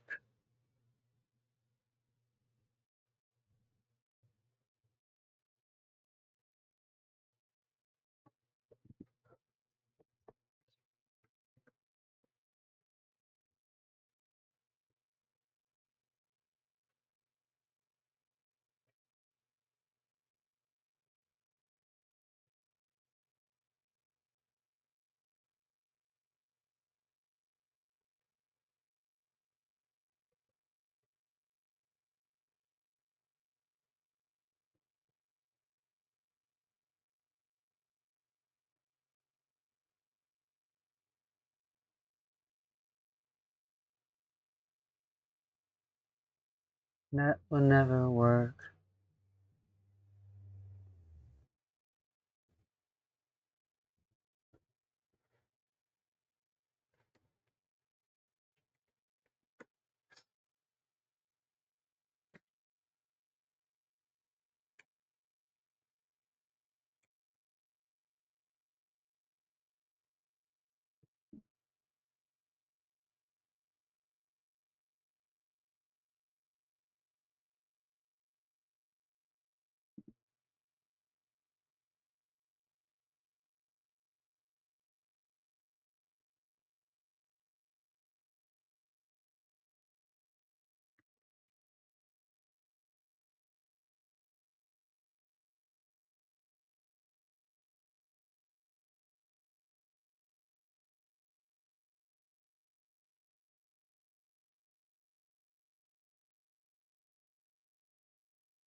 Hmm.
Hmm.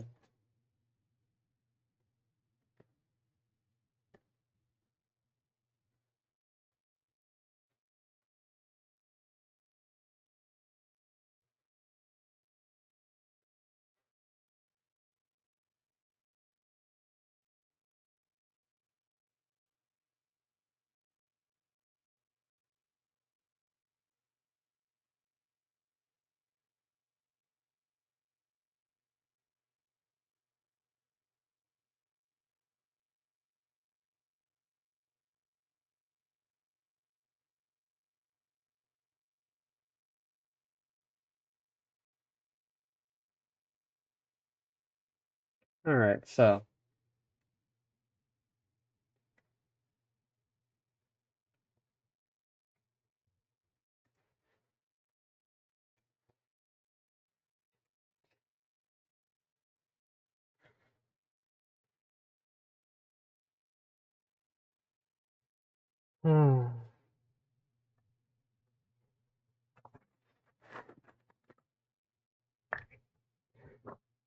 So you decide to coffins in the dirt, try to break me, try to curse, you know that will never work.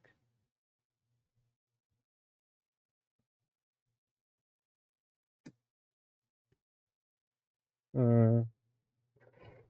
A haunted, haunted house. Oh, could you love me now? I'll figure this out later.